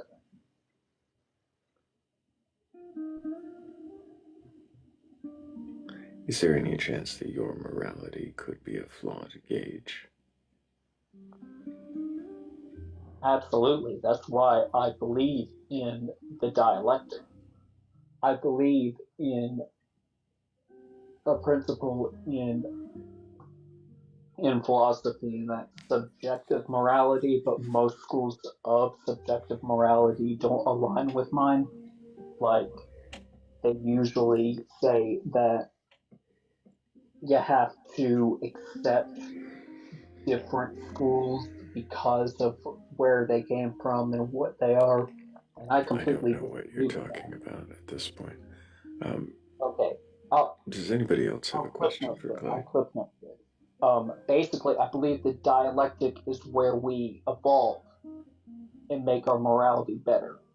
We need different systems and different perspectives of morality. Different ideas strengthen the and us comparing tenets of them. it. Yeah, so I don't have any more questions for you, Clyde. I don't need you to keep monologuing. Does anybody else have a question for Clyde? I do not. Cool. Appreciate you being up here, Clyde. I think we're going to go ahead and keep moving forward. But Okay. maybe another time you'll have more answers and we'll maybe have more questions for you.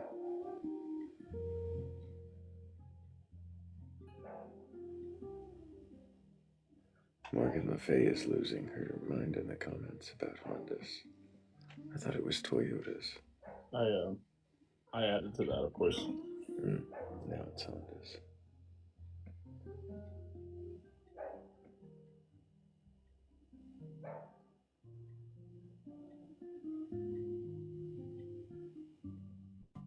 I don't know, you promised, but you did spam it in all caps. Seemed kind of loud. I read it very loudly in my head.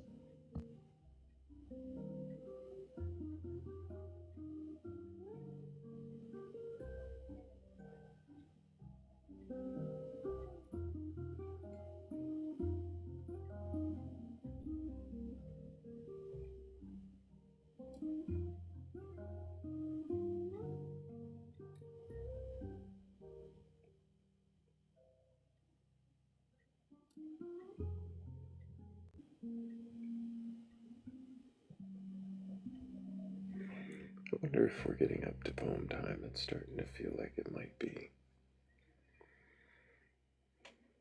Might be encroaching upon that hour.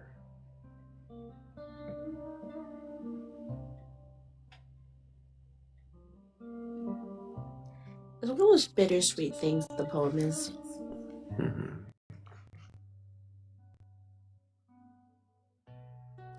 Like watching a gorgeous woman leave the room. Hate to see her go, but love watching her leave.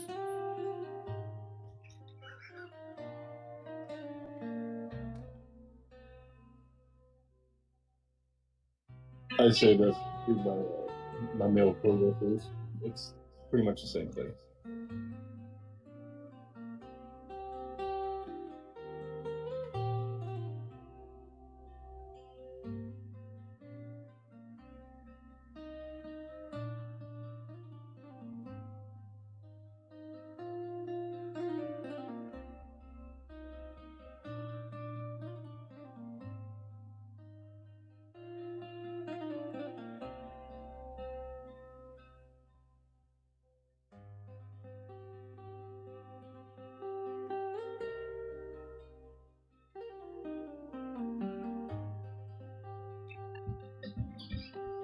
I don't know how I feel about that.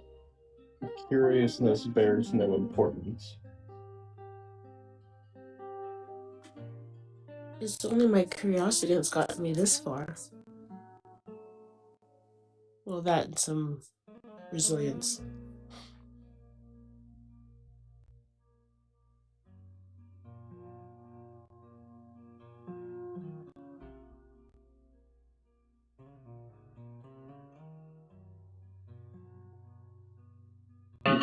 How would curiosity bear no importance, though? I don't.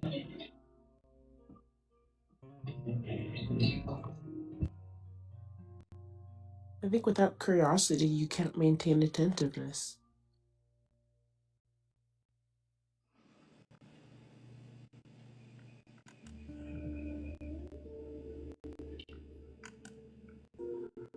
What does that mean for curiosity to bear no importance?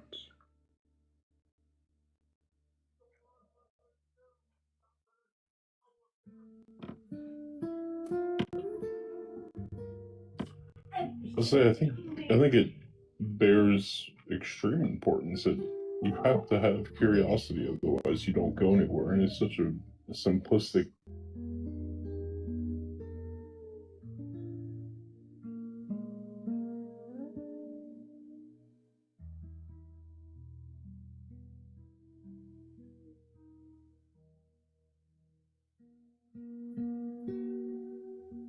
Now, how does?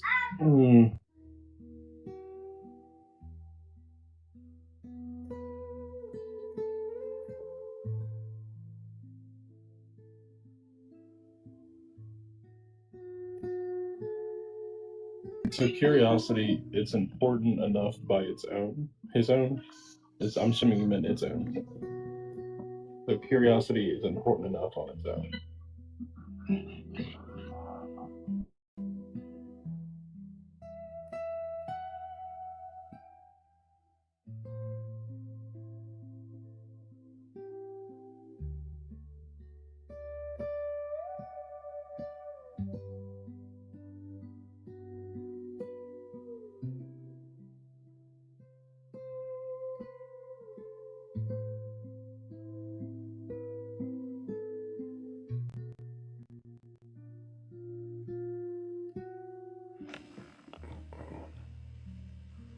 Morgan showed up for her appointment, and there's, is there no one there? Yeah, you just gotta hurry up and wait.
I do too.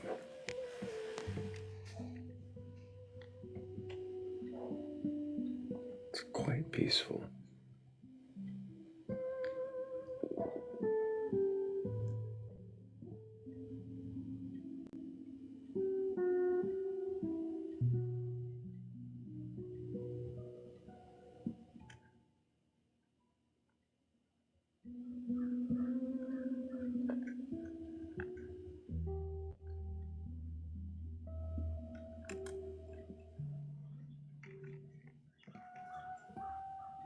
Yes.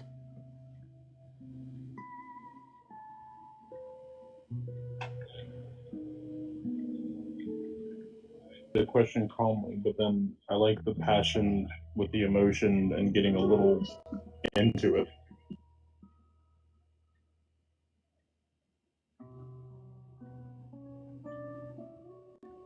It's not like a yelling match, but just talking, maybe with a little bit of passion, a little bit of emotion.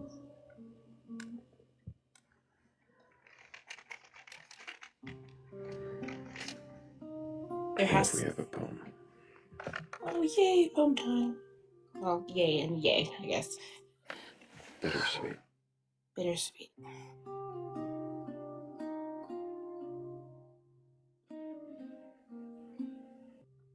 Thank you. You're always an amazing questioner. I really appreciate you, Bats. Thrayle? You're a questioner too. Oh my. Oh, that makes me feel special. Appreciate you, Bats.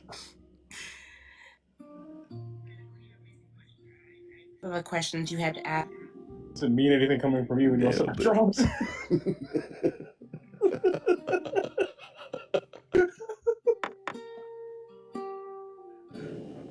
I do appreciate your questions were also questions. Thanks. You did great, and I do appreciate you. Thank you very much. We can get some W's in chat for Heretical. He had questions.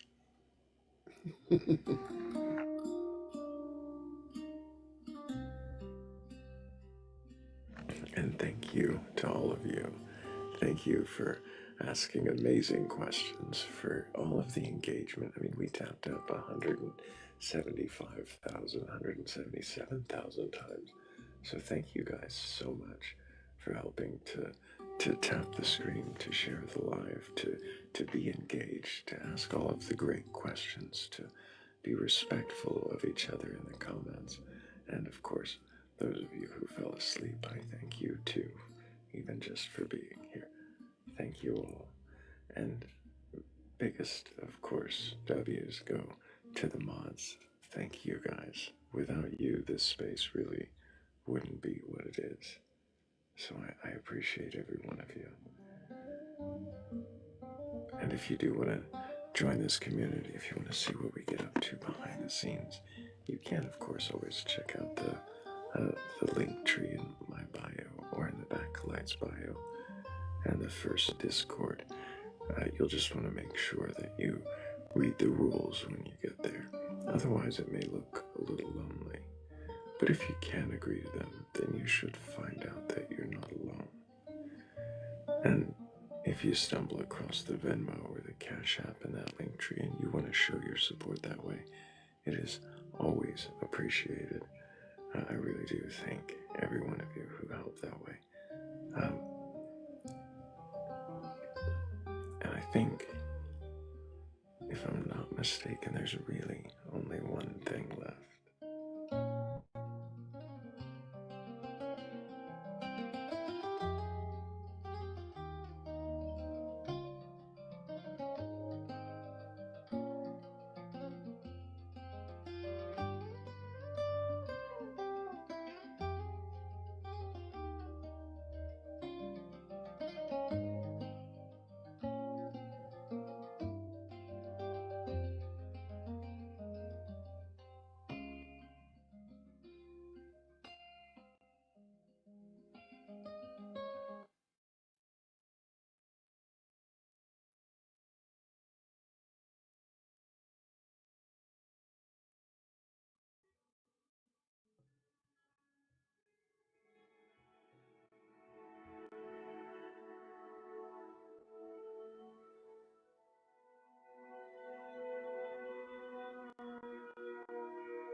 The cradle hums with borrowed names, with holy scripts and tribal flames, with whispered truths too old to test, pressed like metals to the chest. Before the tongue could shape a word, the verdict and the vow were heard. A cosmos map, a judge above, a sacred fear, mistaken love. Incense thick as second skin, rituals worn from deep within, ancient hands that pointed and say, this is the only faithful way. But who first lit the altar's spark? Who named the silence a voice or mark? Who crowned the doubt a shameful sin and locked the questioning mind within? Tradition speaks in polished tone. Stand on what you have been shown, yet every temple, text, and creed was once a rebel's fragile seed. The stars were myths before they burned as spheres through telescopes discerned. The earth was flat in faithful eyes until it wasn't. Truth implies. What else sits robed in certainty, immune to honest scrutiny? What sacred walls might gently fall if questions walked their echoed hall? Doubt is not a traitor's art. It is the scalpel of the heart. It carves away inherited fear and leaves what's living, breathing, clear.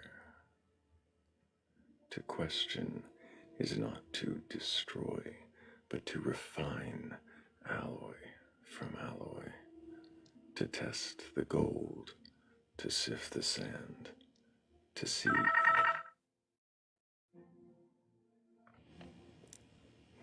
To test the gold, to sift the sand, to see what truth can truly stand. If something holy fears the light, if wonder trembles at your sight, if answers rage when asked to show, what kind of truth refuses how? Let no tradition chain the mind, no ancient chorus make you blind. Walk gently through the doubts you feel. They are there.